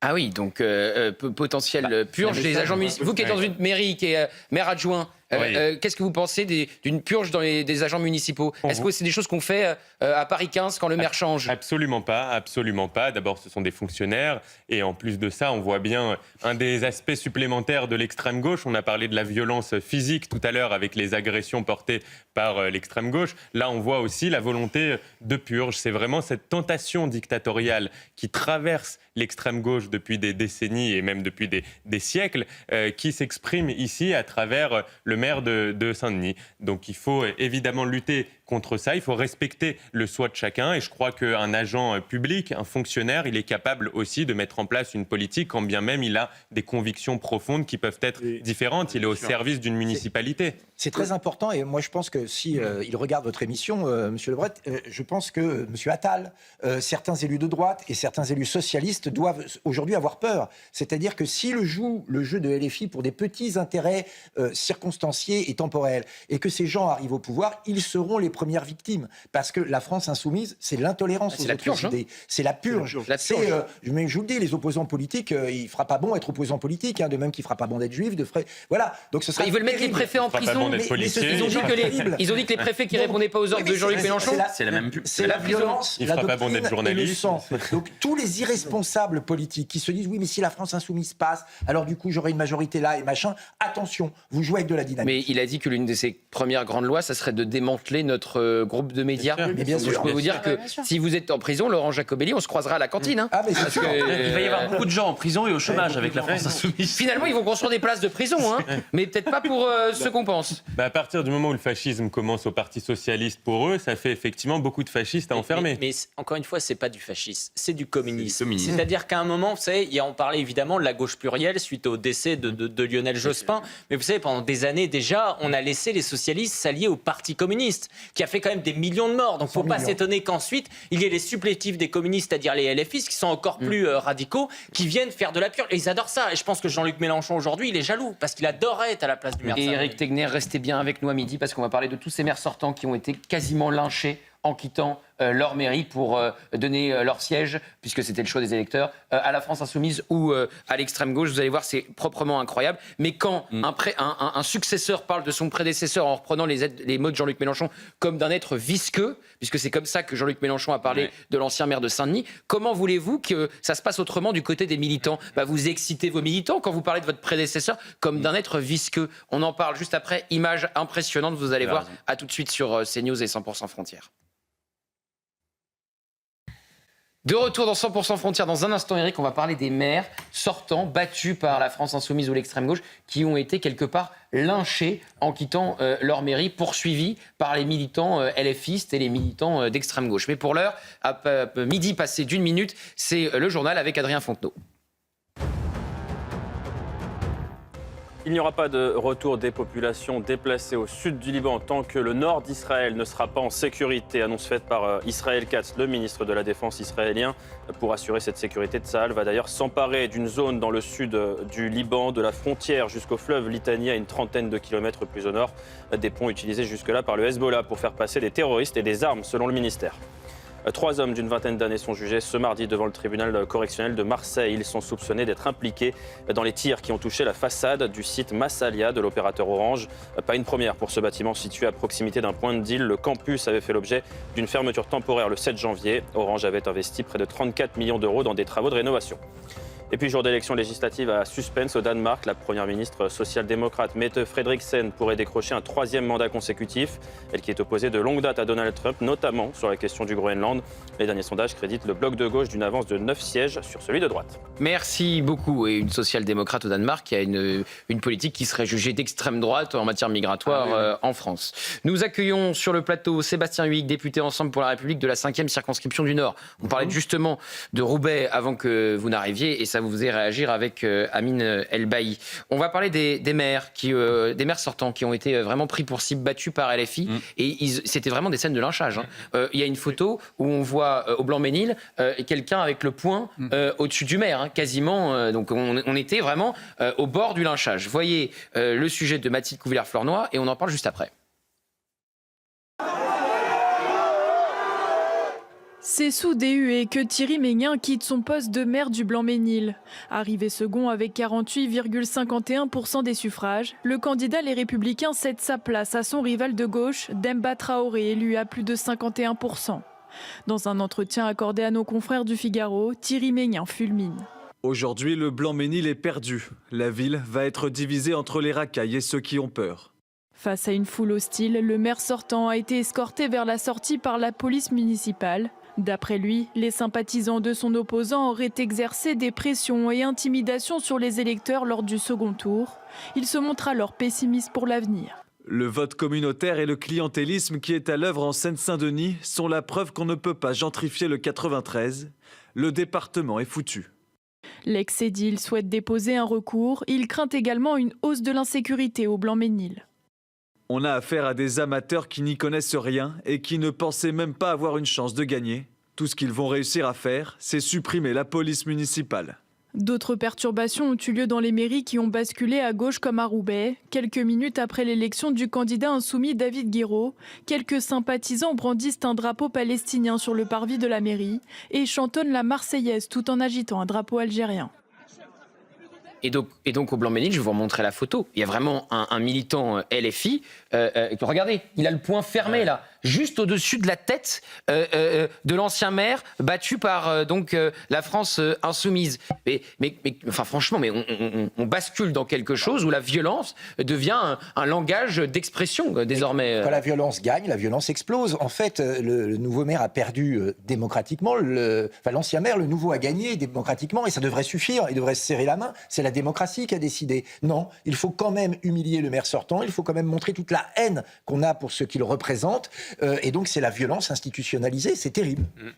Et on voit toutes ces vidéos sur les réseaux sociaux. L'objectif, évidemment, c'est d'humilier. C'est-à-dire que sur Snapchat, pour les téléspectateurs, c'est un réseau social qui est très utilisé, notamment dans les quartiers. En effet, c'est avec de la musique, etc. Il y a une véritable volonté d'humiliation. Et d'une certaine façon, ce qui est dangereux, c'est que ce type d'image, ça met en danger également tous les autres maires. Oui. Parce que ça montre l'exemple. Vous savez, c'est comme le phénomène des rodéos urbains. Voilà. Quand l'un commence, tout le monde commence commence à faire la même chose. Eh bien, c'est ça qui va se passer. C'est pour mobiliser les foules. Et les prochaines élections municipales, le mantra, ça sera de dire, vous avez vu ce qu'on a fait au maire du Blanc-Ménil? Eh bien, on va faire la même chose à ce maire si on arrive à le battre. On va l'humilier. Et il y a véritablement un appel à la violence qui est fou. Non, mais ce que la France Insoumise essaye de mettre dans les têtes, c'est un petit peu ce qu'ils ont fait à l'Assemblée nationale. Laurent Jacobelli le dira sans doute mieux que moi. C'est-à-dire que quand vous avez Monsieur Delogu qui fait quasiment un tête contre Monsieur Termet, qui était Benjamin de l'Assemblée, vous savez, lorsqu'on a élu le président de l'Assemblée nationale. Bon, bah, ça, c'est de la violence. Quand vous avez Monsieur Léaumont qui est à deux doigts d'intimider Sébastien Chenu parce qu'il est en désaccord avec ce que Sébastien Chenu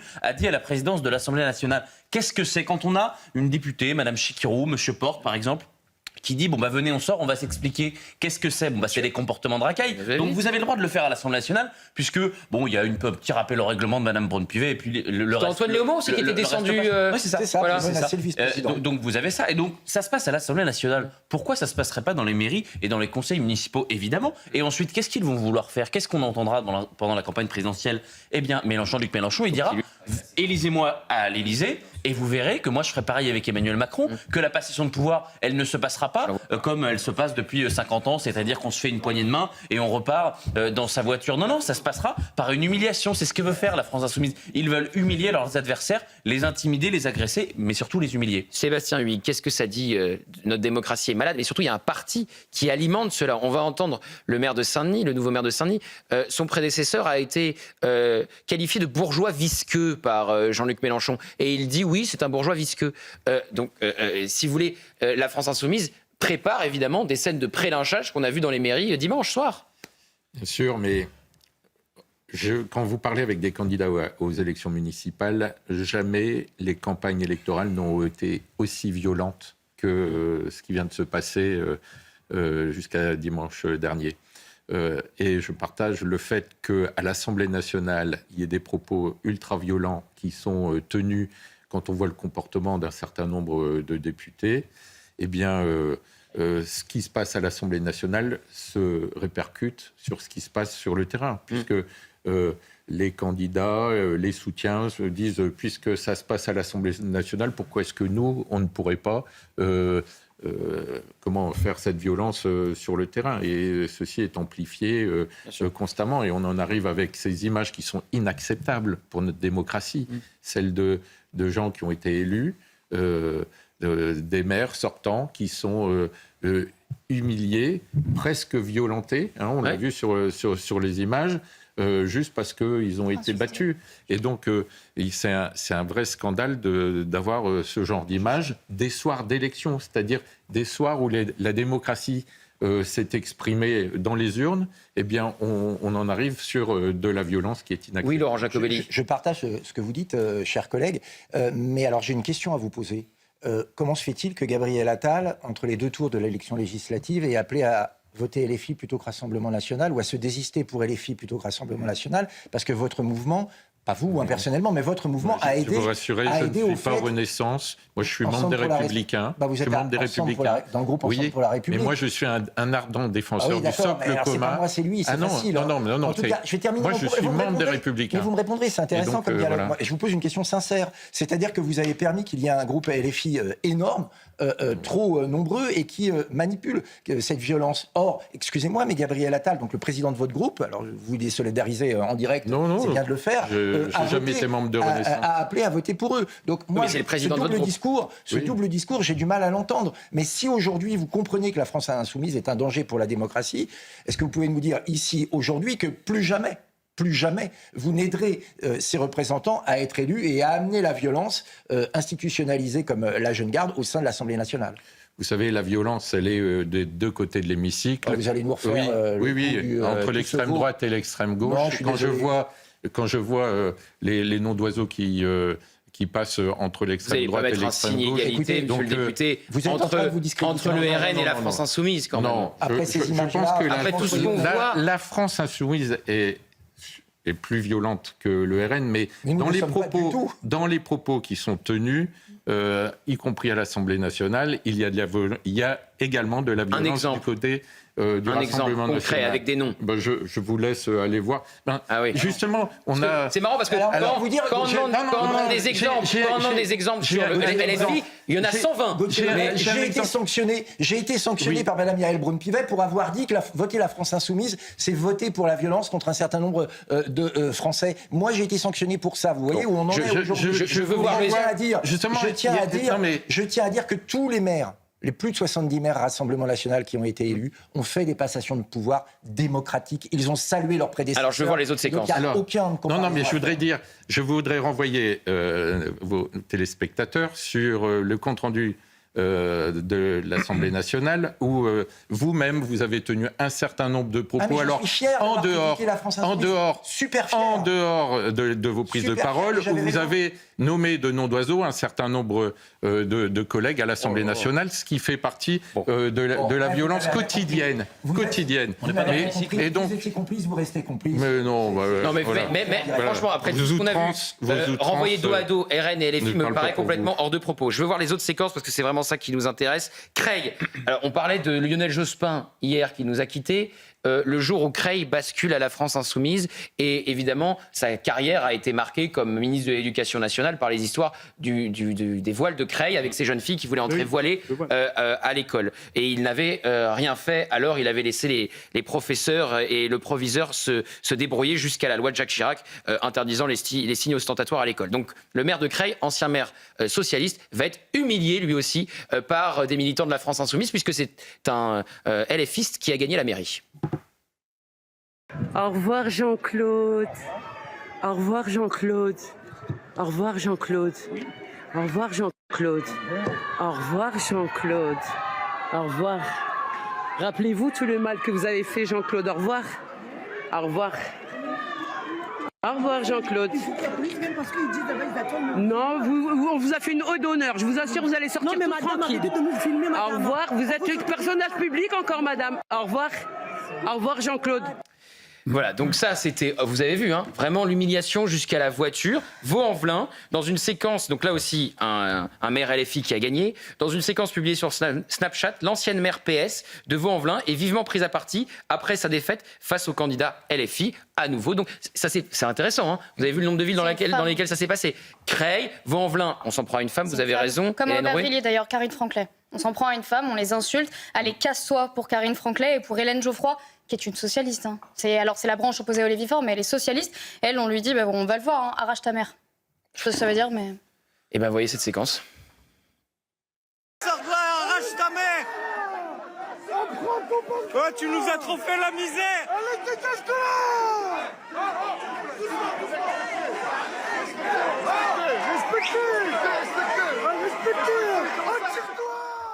Vous avez raison, on s'en prend à une femme. Et on va parler des femmes, justement, qui sont peu représentées en Seine-Saint-Denis.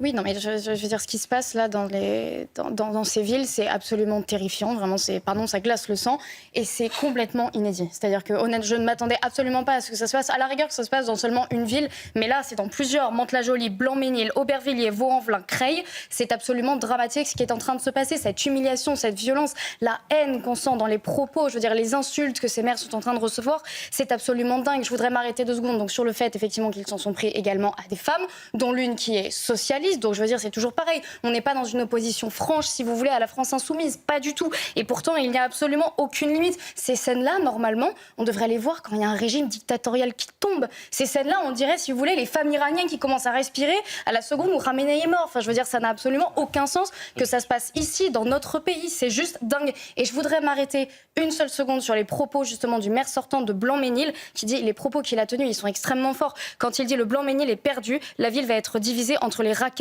et ceux qui ont peur. Et on parlait en première heure des territoires perdus de la République, mais pardon, aujourd'hui, le nombre de Français qui sont allés voter et qui n'ont pas voté pour ces personnes de la France Insoumise, ce sont des gens qui vont être abandonnés par la République, malgré le fait qu'ils soient allés voter.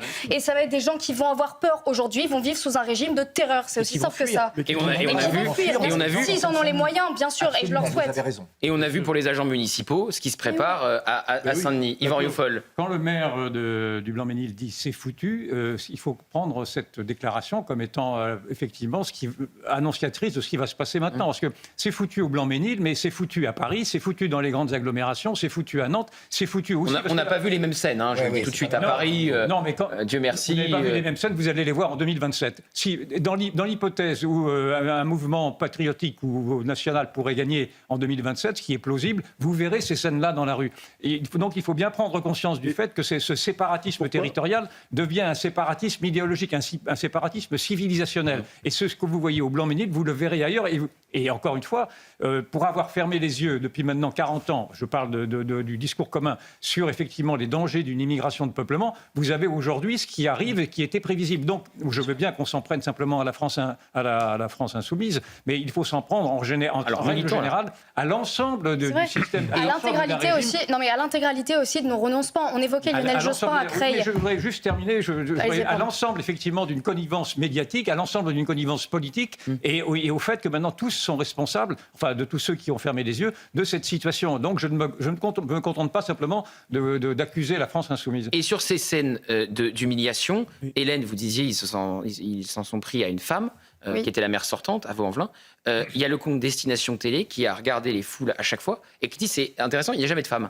Et on va parler des femmes justement élues en Seine-Saint-Denis, ou plutôt de l'absence de femmes élues en Seine-Saint-Denis. Et donc on va voir le tweet de ce compte Twitter qui dit « Vous avez remarqué, parmi tous les maires LFI élus à Saint-Denis, Roubaix, La Courneuve, Sarcelles, Vaux-en-Velin, Vénissieux, Saint-Fond et Creil, pas une seule femme. » Et il regardait aussi les foules qui lynchaient les maires sortants. Vous vous souvenez de Saint-Ouen, où vous aviez une candidate écologiste qui était homosexuelle, à qui on avait demandé de retirer sa candidature parce que son homosexualité aurait été un frein pour être élue à Saint-Ouen, parce qu'évidemment dans les quartiers on ne vote pas pour une femme homosexuelle, dans un certain nombre de coins on ne vote pas pour un candidat homosexuel. C'est comme ça en tout cas que l'avait théorisé la Commission nationale d'investiture des écologistes, et ça n'avait d'ailleurs fait aucune polémique. C'est ça le pire, c'est-à-dire que selon la Commission, vous avez vu, selon le parti écolo, une femme ouvertement homosexuelle ne pouvait pas être élue à Saint-Ouen. Donc c'est eux qui disaient cela et qui lui ont demandé de retirer sa candidature. Vous imaginez comment ça fonctionne dans leur cerveau. Exactement. Mantes-la-Jolie, encore une fois, séquence avec Raphaël Cognet, défait par un candidat LFI à Mantes-la-Jolie. Écoutez la foule qui vivement l'enjoint de partir.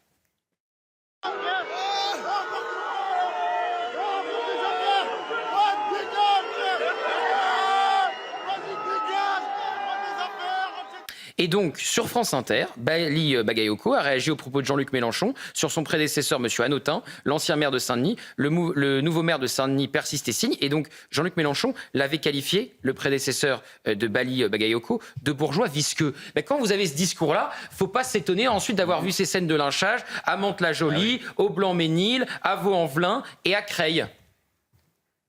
C'est une affirmation, en fin de compte, qui est à la fois celle qui a été entendue d'ailleurs par les habitants, et d'ailleurs qui s'est exprimé par les habitants. Ce sont les habitants, en fin de compte, de Saint-Denis qui l'ont exprimé en ces termes-là, celle qu'il y avait un décalage. Ça veut dire quoi, ils l'ont exprimé? Ils l'ont exprimé en ces termes-là. Ils ne sont pas sortis dans la rue en disant « Hanotin, petit bourgeois visqueux ». Ils l'ont pas dit en ces termes-là, mais c'est-à-dire que l'ensemble des actes qui ont été posés par Mathieu Hanotin et sa majorité l'ont quasiment qualifié comme étant déconnecté en fait de la réalité. Parce que déconnecté et petit bourgeois visqueux, c'est pas pareil. Oui, mais si, pour moi c'est exactement pareil. C'est exactement pareil. C'est quand on va sur un territoire de Saint-Denis et qu'on est en gilet pare-balles, vous êtes déconnecté de la réalité. Et ça fait de vous un petit bourgeois visqueux. Et ça fait effectivement de lui un petit bourgeois en tout cas visqueux. Vous assumez, j'assume pleinement. Vous assumez ce langage violent en politique. C'est pas un langage violent. Voilà, donc le maire de Saint-Denis, il qualifie, il reprend les termes, son prédécesseur de bourgeois visqueux. Et si vous le critiquez, le maire de Saint-Denis, on va vous dire que vous êtes raciste alors que vous ne parlez à aucun moment de sa couleur de peau. Est-ce qu'on a le droit de dénoncer son discours quand il qualifie son prédécesseur de bourgeois visqueux, quand on voit que tous les maires sortants, un certain nombre du moins, ont été humiliés de la sorte, avec toutes les séquences qu'on vient de passer? Oui, mais il a malheureusement raison d'un point de vue stratégique. Vous savez, c'est ce type de propos qui lui a notamment permis d'être élu. Et quand il va pouvoir sortir des gens de l'abstention à Saint-Denis, il sera élu de façon beaucoup plus majoritaire pour les prochaines élections municipales, croyez-moi, parce que dans certains quartiers où ils n'ont pas voté, en voyant ce type de propos, ils vont se dire tiens, c'est intéressant, cet homme, on va voter pour lui la prochaine fois. C'est ça qui est absolument fou. Ils assument totalement une politique idéologique. Mais vous savez, tout à l'heure, on parlait d'Omar Yacoub, qui est le nouveau maire de Creil. Absolument. Alors, eux, ils vont s'en prendre au maire sortant. Qui est pro-Iqwisen, puisqu'il a soutenu le fils de l'imam Iqwisen. Pro-CCIF. Pro-CCIF, donc pro-islamiste. Exactement. Et qu'est-ce qu'il a fait en revanche? Le nouveau maire de Creil. Là où il y a eu le voile de Creil avec Lionel Jospin. Il y a des catégories de la population avec lesquelles, en revanche, il est très sympathique. C'est-à-dire, le soir de son élection, il a fait une vidéo et il a dit « Merci aux Pakistanais pour m'avoir élu. J'ai mis 4 Pakistanais dans ma liste aux élections municipales. » Vous savez, Gauthier, en règle générale, on dit Français d'origine pakistanaise. Non, ils y vont directement. Ils vont dire « Les Pakistanais ont voté pour nous. Ils vont dire « Les Algériens ont voté pour nous. » C'est complètement du clientélisme assumé. Amine. Vous dire simplement que ce que la presse de gauche a appelé les scènes de liesse dimanche soir, c'était en réalité des scènes communautaires anti-républicaines. Parce qu'on a vu ces images, il y a d'autres images qui n'ont peut-être pas été vues, mais c'est ces tirs de mortier, d'artifice, et puis ces grandes danses d'ailleurs sur le perron de chaque hôtel de ville, où d'ailleurs on ne parlait pas nécessairement français. J'ajoute quand même sur ce point qu'en réalité, la République a été totalement humiliée. Parce que tous les codes culturels du respect républicain qui est dû aux maires prédécesseurs ont été totalement jetés à la poubelle par la France insoumise. J'ajoute un deuxième point, c'est qu'aujourd'hui, il y a notamment, à travers ces élections municipales, un vrai risque, le risque de l'alliance entre la France insoumise avec tous les jeunes qu'on a vus, tous les jeunes de quartier qui traditionnellement ne votent pas.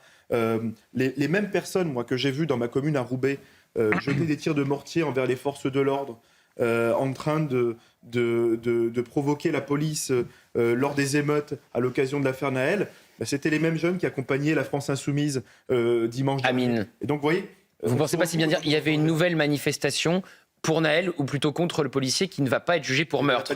Et il y avait un certain nombre de membres de la France Insoumise. Vous verrez ça, c'est très intéressant, reportage de 100% Frontières à 12h30. Mais là, je veux parler où sont les femmes, puisque si la gauche gagne du terrain en Seine-Saint-Denis, la place des femmes élues est quant à elle en baisse. En 2020, elles étaient 5 et aujourd'hui, elles ne sont plus que 4 idyles, dont une seule dans une ville de plus de 45 000 habitants. On fait le point avec Sharon Camara. C'est un département qui va à contre-courant de la tendance en France. Si le nombre de femmes élues maires a considérablement augmenté à l'échelle nationale, en Seine-Saint-Denis, elles sont désormais moins nombreuses. À l'issue des 2 tours, seules 4 femmes ont été élues maires dans un département qui compte 39 communes. En 2020, elles étaient 5. Dans des villes de plus de 50 000 habitants, les maires sortantes Brigitte Marcini à Noisy-le-Grand et Karine Franclet à Aubervilliers se sont inclinées face à leurs adversaires.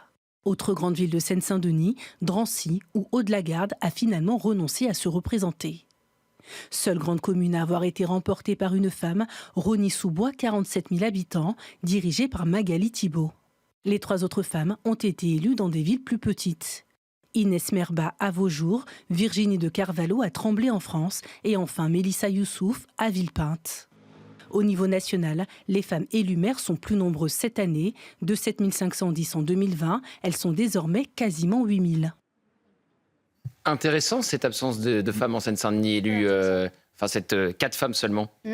Je pense que la réponse elle est relativement évidente. Ce sont des territoires où maintenant la grande majorité des origines de la population qui ont voté est issue tout simplement de pays dans lesquels, on n'a pas la même image de la femme qu'en France. Je pense que ça s'arrête jusque-là. Et puis de toute façon, qu'une femme accède au pouvoir effectivement dans ce genre de territoire avec des personnes qui ont ce genre de culture, effectivement, c'est inconcevable si vous voulez pour eux. Donc je pense qu'il ne faut pas chercher plus loin que ça. Aujourd'hui, on est en train de payer le renoncement, je pense, de la naïveté d'une grande partie de la classe politique. Je pense qu'on paye aussi les renoncements de personnalités. Alors on est en train de rendre hommage à Lionel Jospin, mais on a mentionné tout à l'heure le voile de Creil. Lionel Jospin, quand il y a eu le voile de Creil, il dit cette phrase: qu'est-ce que vous voulez que ça me fasse que la France s'islamise?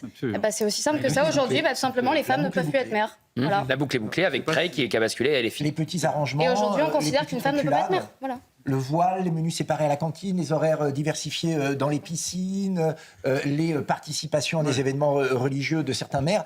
Tout cela a participé à la banalisation d'une idéologie et au communautarisme, bien évidemment. Yvan. Et je remarque, malgré tout, que l'on ne met toujours pas en cause les origines de ce que nous déplorons aujourd'hui. C'est-à-dire que vous avez encore au pouvoir aujourd'hui des Français qui portent des prénoms français et qui ont saccagé la France. Moi, c'est ceci qui m'apporte encore davantage, plutôt que d'avoir à déplorer maintenant les effets. Je voudrais que d'une manière plus radicale, il y a la racine, radix la racine, et la racine, elle est encore auprès de ceux qui sont au pouvoir aujourd'hui. C'est ceci qu'il faut bien comprendre. Je voudrais que les Français se réveillent, il y a une sorte d'apathie générale, et il faut que les masques soient arrachés, les masques de SOS Racisme et de ceux qui se réclament de l'antiracisme, mais les masques également de ceux qui se réclament d'un progressisme qui a en fait saccagé la France, et ces gens du progressisme sont encore là pour nous donner des leçons. Donc je voudrais enfin qu'il y ait ce grand procès qui soit ouvert, procès médiatique, procès symbolique naturellement, qui soit ouvert sur ceux qui ont maltraité les Français à ce point que les Français aujourd'hui se sentent étrangers chez eux. C'est ceci qui se passe et encore une fois, au risque de me répéter, si rien n'est fait,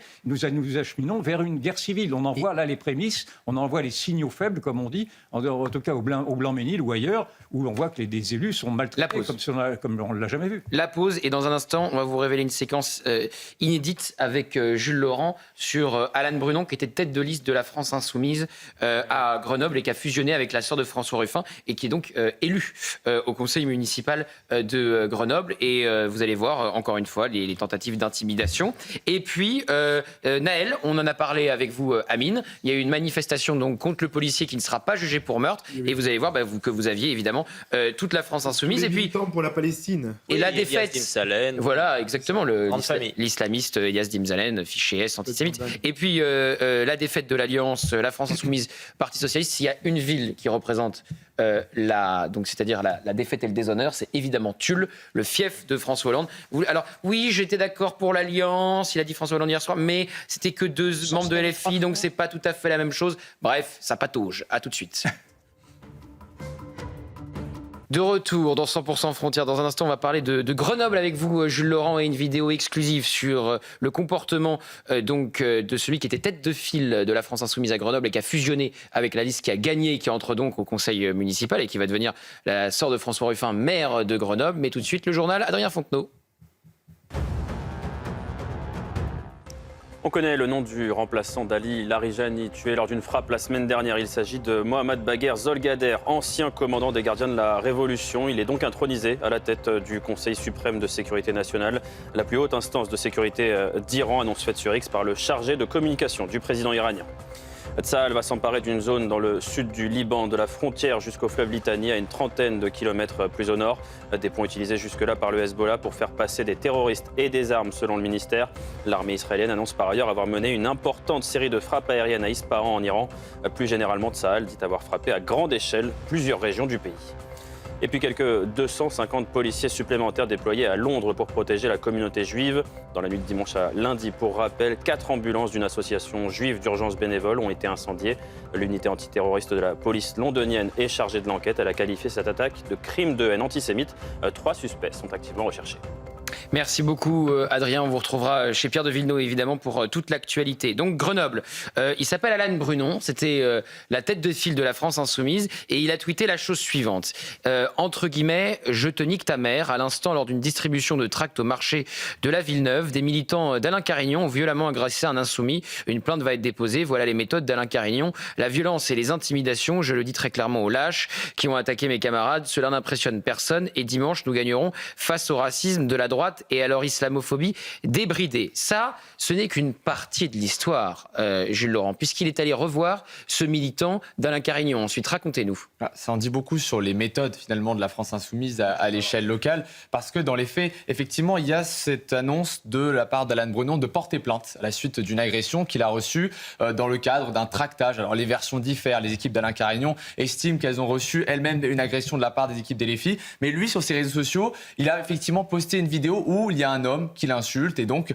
il est légitime à porter plainte et la justice par la suite dira s'il avait raison de le faire ou pas. Mais ce que ne dit pas finalement Alan Brunon, c'est que 2 jours plus tard, il est allé retrouver le lieu de travail de la personne finalement qu'il estime de la part avoir reçu des injures et il est allé pour l'intimider directement à son lieu de travail en le traitant de petite tapette, en lui intimant l'ordre de sortir, en ayant peut-être presque une confrontation directe, physique, en lui disant viens, sors plusieurs fois. C'est une vidéo qu'on a récupérée pour 100% Frontières qu'on peut voir peut-être à l'instant. Et on la diffuse effectivement, des propos incroyables. Incroyable. Il lui dit sors du magasin dans lequel il est, etc. Donc il veut une confrontation physique et donc il a été élu à Grenoble, cet homme-là. Il a été élu à Grenoble, il était 4e sur la liste après la fusion avec les écologistes. Voilà qui entre dans les conseils municipaux. Voyez la séquence, Laurent Jacobelli d'abord. Viens. Regarde, il bégaye. Viens. Il bégaye. Tu le touches pas.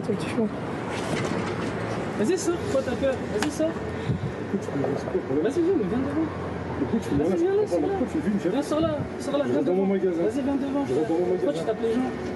Tu fais le bol à vinaigre, sors là, mets-toi là. Viens, juste ici. Je t'ai tapé. Regarde ta vidéo. On en a déjà, hein. Voilà, donc il y a des insultes, sort. C'est la veille du vote. Hein. Mais tout le monde connaît ce personnage. Il est proche de la jeune garde et les propos qu'il tient là, il les tient souvent. Il est conseiller municipal de Grenoble maintenant. Bien sûr, on voit bien l'homophobie d'ailleurs sous-jacente. Et moi, je rappelle que quand je suis allé soutenir notre candidat à Grenoble, Valentin Gabriac, il y avait 300 à 500 antifa, il était dedans. C'est-à-dire qu'il voulait empêcher une réunion démocratique. Ces gens-là détestent la démocratie, détestent leurs adversaires. Ils font de la violence verbale ou physique un argument de campagne. Comment une gauche dite raisonnable peut s'associer à ce type d'individu pour gagner des élections? C'est une gauche qui a perdu son âme et qui fait rentrer dans des exécutifs locaux des individus dangereux. C'est vrai que moi, ce qui me sidère, c'est qu'en fait, bon, ces gens, on sait qu'ils peuvent être violents, etc. En effet, il avait également perturbé un hommage à Philippine qui avait été assassiné par un Marocain sous OQTF. C'était à Vienne, il l'avait perturbé, ce qui était déjà scandaleux. Mais on pourrait penser que dans le cadre d'une élection municipale, ils fassent attention. C'est-à-dire qu'ils se disent, ma violence, je la laisse de côté. Qu'après une alliance qui est décriée quand même avec les écologistes, au moins les écolos lui disent écoute, tu vas te tenir à carreau jusqu'au second tour, jusqu'à dimanche. Et non, là on se retrouve vraiment la veille de l'élection, c'est-à-dire qu'il n'y a aucune espèce de problème. Et évidemment que ça peut inquiéter les Grenoblois qui se disent que cet homme il est élu municipal et en fait tout glisse. Et moi je pense que suite à la publication de cette vidéo par 100% Frontières, il va assumer. Il va assumer parce que c'est le comble du militant antifa. Il ne fera pas d'article qui ne sera pas repris par Libération, qui ne sera pas repris par Le Monde. Et qu'il en est fier. Et bien sûr, on voit bien que dans certains partis, si la cousine de la boulangère de votre grand-père, une fois, a liké quelqu'un qui aurait eu des propos un peu inconvenants, alors là, Mediapart et Street Press et toute la gauche s'en mêlent. Mais quand la gauche agresse ou violente, il ne se passe rien. Il y a une complicité politique, et on en parlait tout à l'heure avec la majorité actuelle, mais il y a aussi une complicité médiatique qui ne doit plus tenir aujourd'hui. Il faut dire les choses, il faut se révolter contre ces comportements. Amine. Vous parlez d'une complicité politique, oui. Vous parlez aussi d'une complicité médiatique. Moi, j'ajouterais également une complicité judiciaire. Parce que Éric parlait de ce qui se passerait avant les élections. Moi, j'aimerais vous parler de ce qui va se passer après les élections. Parce qu'après les élections, ces nouveaux maires, la France Insoumise, vont essayer d'endosser le costume républicain et faire taire toutes les paroles qui s'opposent à la France Insoumise avec par un diade judiciaire, c'est-à-dire faire assigner devant la 17e chambre du tribunal correctionnel de Paris et faire condamner pour faire taire finalement toutes les paroles qui sont contre la France Insoumise. Et ça va commencer puisque désormais... Et c'est ce que fait Quotidien de manière médiatique tous les soirs. Parce qu'ils défendent la France Insoumise maintenant. Désormais, dans la mesure où ils sont élus, ils ont le droit à la protection fonctionnelle. Et donc, ce ne sont pas eux qui vont payer leur frais de justice. Oui. C'est le contribuable français qui va payer le fait qu'on va traîner dans la boue devant les tribunaux des paroles médiatiques, des chroniqueurs, des militants politiques, des élus d'opposition. Et vous avez vu David Guiraud menace. David Guiraud a fait un tweet. David Guiraud vient effectivement de faire un post sur Twitter et sur Facebook où il annonce déjà qu'il archive toutes les publications de ses opposants politiques, médiatiques, en vue de les traduire devant la justice une fois élus maires officiellement vendredi prochain. Et Amine, vous avez tellement raison que nous, contre Frontières, on a eu la même chose. On s'est retrouvé avec près d'une dizaine de plaintes de la part de maires qui, en effet, faisaient voter la protection juridictionnelle pour finalement ne pas payer. Ça coûtait une fortune. On a même reçu une fois une plainte. Elle faisait 1500 pages. 1500 pages de dossier. Si vous deviez les payer vous-même, à aucun moment vous feriez ce type de dossier parce qu'ils en ont rien à faire. Parce que de toute façon, ce n'est pas leur argent. Et en effet, ce djihad judiciaire, c'est un vrai problème. Ouais. Alors je veux qu'on voit, ça vous concerne également, Jules, c'est vous qui nous fournissez ça, la marche donc organisée pour Naël, ou plutôt contre le policier qui ne sera pas jugé pour meurtre, c'était ce samedi à Nanterre pour contester donc le renvoi du policier dans l'affaire Naël pour violence et pas pour meurtre. Tout à fait, cette manifestation a fait suite justement à cette décision du tribunal avec cette requalification. Le policier ne sera pas jugé pour meurtre, pour violence en ayant entraîné la mort. Et donc là, on a une manifestation qui justement s'oppose à ce policier avec avec plusieurs cris, pas de justice, pas de paix, et toute une galaxie finalement de députés LFI, d'islamistes sulfureux, Thomas Porte, Louis Boyard, également l'islamiste Elias Dimzalen, qui, on le rappelle, a été... Donc il manifeste une nouvelle fois avec LFI, Elias Dimzalen. Il manifeste avec ça ne dérange toujours pas LFI, évidemment. La veille du vote. Et un fait extrêmement important, cette manifestation, elle n'est pas encadrée par la police, elle était encadrée par des médiateurs finalement de la ville, parce que les manifestants refusent que la police finalement encadre cette manifestation sous peine de nouvelles émeutes. Et vous le verrez, il y a des gens qui portent également le symbole d'Urgence Palestine, qui pourtant est un groupuscule qui a été dissous par le ministère de l'Intérieur. C'est très important ce que vous venez de nous dire. Les manifestants refusent d'être encadrés par la police sous peine de nouvelles émeutes. Et donc c'est des médiateurs, et on n'envoie pas les policiers, on envoie des médiateurs pour encadrer cette manifestation. Parce que sinon, il pourrait y avoir des affrontements, parce qu'ils ne supportent pas de voir un policier. Vous vous rendez compte quand même. Donc voyez cette manifestation du côté de Nanterre avec la France Insoumise contre le policier. Dans la fraternité, dans la paix, et de soutenir toutes les mamans en France et dans le monde. Pensons à la guerre, pensons à ce qui se passe en ce moment, pensons aux enfants qui meurent sous les bombes. Nous parlons d'un flic qui a tiré dans le cœur de Naël, or que dans des pays, il y a des bombes qui tombent. Pas de justice, pas de paix. Une jeune fille qui est venue me voir, il y a 20 ans, son père l'a tuée. Qu'est-ce que vous voulez qu'on fasse? Il y a 20 ans, il n'y a pas eu de justice. Il n'y a pas eu de justice. Il n'est plus possible que la justice ne poursuive pas les policiers. C'est pas entendable pour nous. Pas de régime particulier pour la police. On les condamne quand ils utilisent des violences illégitimes contre nos enfants, contre les habitants des quartiers. On ne peut plus laisser faire. Donc pas de justice. Pas de justice.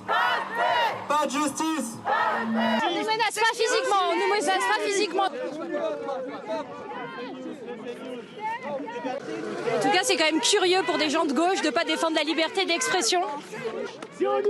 Fasciste, c'est vous les terroristes. En fait, pour menacer physiquement des femmes, il ne faut pas avoir de face. Voilà, c'est une journaliste de 100% Frontières qui est menacée. C'était 2 journalistes femmes et qui en effet y étaient allées. À aucun moment elles s'attendaient à se faire comme ça bousculer, à se faire sortir. Ils ont absolument aucun complexe, ils sont chez eux. Voilà, donc c'est encore un exemple supplémentaire de la jonction entre la France insoumise, l'extrême gauche et ceux qui manifestent contre le policier. Vous vous souvenez, en 2023, Jean-Luc Mélenchon avait fait exprès d'attiser précisément les foules qui étaient en train de créer justement les émeutes. Et vous imaginez là, dans les nouvelles villes de la France insoumise, quand le maire lui-même va être France Insoumise. Et en fait, vous me faites penser, va appeler David Guiraud, à l'insurrection. David Guiraud avait refusé d'appeler au calme. Ouais, et aujourd'hui, il est donc maire de Roubaix. Sébastien Huyghe, comment vous réagissez à ces images? C'est scandaleux, mais enfin, il y a quand même une lueur d'espoir. Dans le Nord, il y avait une ville qui s'appelle Fâche-Tuménil, qui était dirigée par LFI. Oui. Et c'est un jeune, Brice Lauré, qui a renversé la table et qui a conquis la ville. Donc, ce qu'on peut espérer, c'est que les habitants des communes conquises par LFI se réveillent, aillent voter, parce que bien souvent, quand ils sont élus par une faible participation. Et donc, nos concitoyens qui ne sont pas allés voter et qui ont laissé faire, cette catastrophe de l'élection de maire LFI dans un certain nombre de communes, heureusement qu'ils ne sont pas trop nombreux, il faut aussi relativiser, puissent se réveiller et donc les battre la prochaine fois pour éviter ce genre d'image et ce genre de choses qu'on a évoquées. 6 ans, peut-être 7, 6 ans, c'est long. Peut-être 7, puisqu'il y aura un embouteillage avec l'élection présidentielle et législative. Mais au bout de 6 ans, Fâche-Tuménil s'est réveillé. Oui, vous voulez dire un mot et on va parler de Tulle dans un instant. Votre démarche est la bonne, c'est-à-dire que maintenant, face à cette offensive d'une idéologie, d'un nouveau totalitarisme, parce que c'est ce qui se passe aujourd'hui, il faut simplement combattre à travers des faits, à combattre à travers le réel, et simplement montrer que le réel ne correspond pas aux mensonges qui sont également colportés. Et ça, je m'en désole, par la presse elle-même. Et cette presse connivante aura des comptes à rendre également, notamment avec tous les autres, naturellement, qui ont cautionné ce type de société ouverte, de société multiculturelle. je trouve que la presse se déshonore à ne plus s'intéresser à la vie des gens, à la vie réelle, et à montrer effectivement ce que sont les ressorts de cette nouvelle idéologie qui est dans le fond acquiescée par tous ceux qui somnolent et tous ceux qui applaudissent, et singulièrement dans cette presse connivente que vous avez déjà décrite. On va donc parler de Tulle, où la droite l'a remporté à 54,25% avec Laurent Melun, et la déconfiture pour Bernard Combe, proche de François Hollande, qui perd son siège de maire après s'être allié avec la France insoumise. Écoutez donc François Hollande déjà sur Jean-Luc Mélenchon et sur ces alliances qui n'ont pas porté leurs fruits entre LFI et le Parti socialiste. Quel président de la République pour la France? À la fois pour tenir son rang, sa place à l'échelle du monde, et notamment à l'échelle européenne, et pour faire que la cohésion nationale, que l'unité nationale soit préservée. Tel n'est pas le cas si c'est le Rassemblement national. Mais si je mettais aujourd'hui ma question de personne, il y en aura une personne. Ce que je peux vous assurer ce soir, c'est qu'il y aura une candidature de la gauche réformiste en 2027. Et peut-être vous. Et si ça doit être une autre personne, ce sera pour gagner l'élection présidentielle. Et alors, vous allez voir, ça c'est mon passage préféré, c'est sur Tulle. Sur Tulle, alors oui, effectivement, j'ai soutenu, mais il n'y avait que 2 élus LFI. Donc voilà, à Brest, j'ai dit que j'étais contre, et puis il a perdu. Mais Lola Salamé lui pose des bonnes questions. Mais Bernard Combe a dit dans la presse que vous étiez favorable à cette alliance. Mais ce n'était pas forcément une alliance avec LFI, enfin il n'y en avait que 2. Ça patauge. À ne pas reproduire à la maison. Hein, exactement. Pirouette à ne pas reproduire à la maison. Vous risqueriez de vous blesser. Vous avez raison, Hélène. Écoutez François Hollande. J'avais dit, pour ce qui me concerne, qu'il ne devait pas y avoir d'alliance avec la France insoumise, surtout quand la France insoumise était en tête. Et il n'était pas concevable qu'à Toulouse ou à Limoges, les socialistes se mettent derrière la France insoumise, non pas parce qu'il faudrait être contre l'Union, mais parce que compte tenu des propos qu'avait tenus Jean-Luc Mélenchon, compte tenu aussi de la violence, de la brutalité, de la manière avec laquelle, d'ailleurs, les insoumis traitent les socialistes, avec une espèce de voracité, de mépris, non, il n'était pas concevable que des socialistes se mettent derrière la France insoumise à Toulouse et à Limoges. Mais pourquoi vous l'avez prôné? Pardon François Hollande. Olivier Faure vous a répondu ce matin, il vous accuse de double discours parce qu'il cite 2 villes, Tulle et Brest. Tulle, c'est votre fief. Brest, le candidat est un de vos très proches. Et il dit que vous avez conseillé l'union. C'est ce que dit le maire, le candidat qui n'est plus maire de Tulle. Il dit que vous lui avez dit fais l'union, et vous avez accepté qu'il reçoive 2 insoumis sur sa liste. Alors, où est votre cohérence? À Brest, oui, elle est cohérente. À Brest, j'ai déconseillé au maire François Cuillant de faire l'alliance avec LFI. Parce que je pensais que c'était inutile et parce que c'était peut-être même contre-indiqué, c'est l'expérience qu'il a montrée, et c'était trop tard, il avait déjà fait cette fusion. Ça reste un ami, je lui dis tout l'hommage que je dois lui donner pour l'action qu'il a menée pendant longtemps, hein, c'était son 5e, 6e mandat. Quant à Bernard Combe, il n'a pas fait une alliance avec la France insoumise à Tulle. C'est une liste d'union de la gauche. Non, c'est pas pareil. Il a accepté 2 candidats insoumis socialistes. Le fait qu'il y ait eu 2... Effectivement, c'était une liste communistes et écologistes, et il y avait 2 insoumis. Et le fait qu'il y ait eu 2 insoumis a suffi pour finalement conduire des électeurs qui avaient voté pour la liste socialiste au premier tour à ne pas le faire au second. Donc il faut en tirer les leçons. La leçon, c'est que... Qu'est-ce que vous demandez à Olivier Faure ce soir, qui est le premier secrétaire du Parti socialiste? Qu'est-ce que vous lui dites? Il est toujours légitime? La leçon, c'est pas pour des questions de personnes. La leçon, c'est pour des stratégies politiques. Quelle est la prochaine élection? Ce n'est pas une élection municipale, donc une élection législative. Il n'y a pas d'alliance.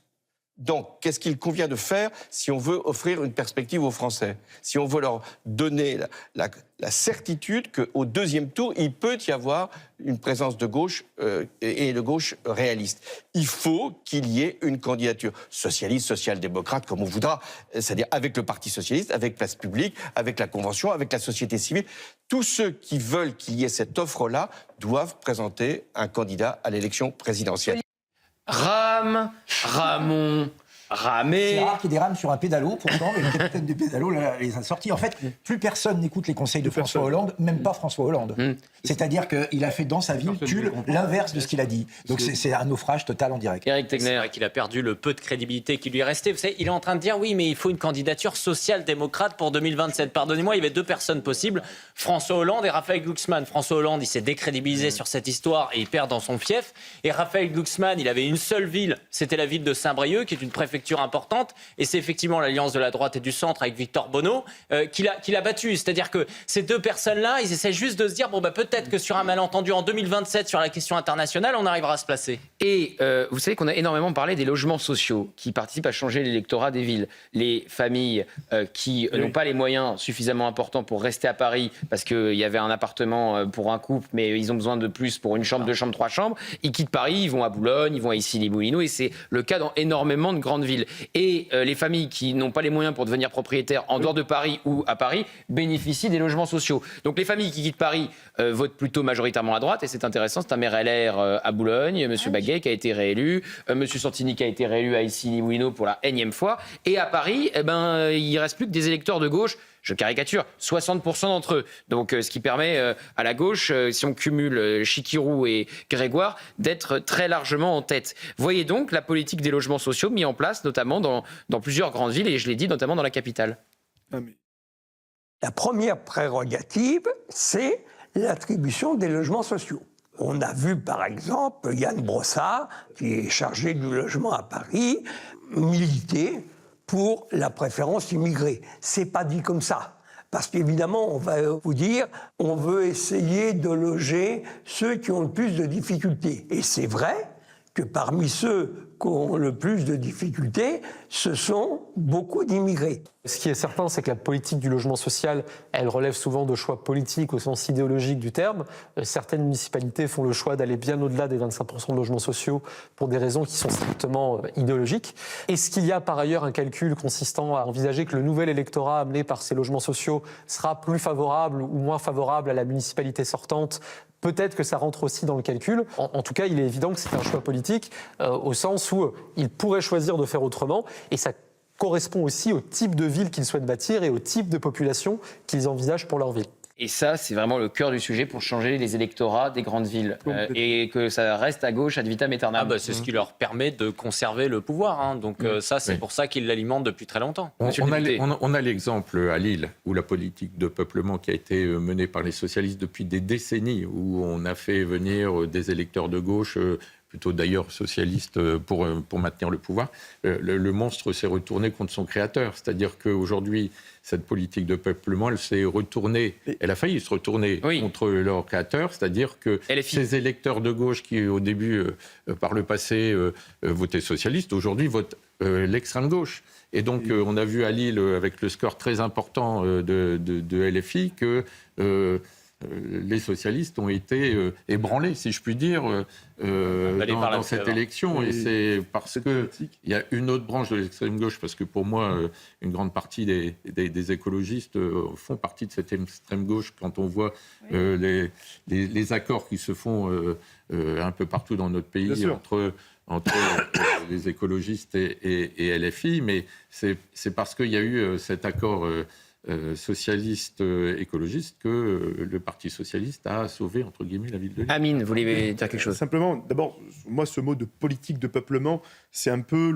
le nom neutre pour ne pas désigner l'immigration incontrôlée. Parce qu'en réalité, toutes les politiques sociales en matière d'attribution de logement, elles sont gérées par les services déconcentrés de l'État, les DETS, des fonctionnaires de gauche qui sont formés pendant 15 mois à Rennes, et où vous retrouvez dans les critères de cotation, notamment au sein de la ville de Paris, la fameuse plateforme Locannonce, des critères de cotation et une majoration. Vous avez 30 points en plus, par exemple, si vous venez du parc de l'hébergement d'urgence, largement dominé par l'immigration incontrôlée aujourd'hui. Donc vous vous retrouvez aujourd'hui avec des critères de cotation qui sont décidés par des techniciens qui n'ont été élus par personne, mais qui en réalité ont été placés là parce qu'ils ont été battus à l'occasion des élections municipales, législatives, c'est-à-dire des socialistes, des macronistes battus, qui sont là à désigner et à majorer à travers les critères de cotation, eh bien, tous les critères favorables à l'immigration incontrôlée, sans jamais donner la chance à ceux qui travaillent, sans jamais donner la chance aux jeunes. La politique du logement, c'est une politique qui est anti-française aujourd'hui. Merci beaucoup d'avoir été avec nous pour cette nouvelle émission de 100% Frontières. On se retrouve ce soir pour 100% politique à 21h. Et tout de suite, c'est Pierre de Villeneuve pour Midi News. À ce soir 21h.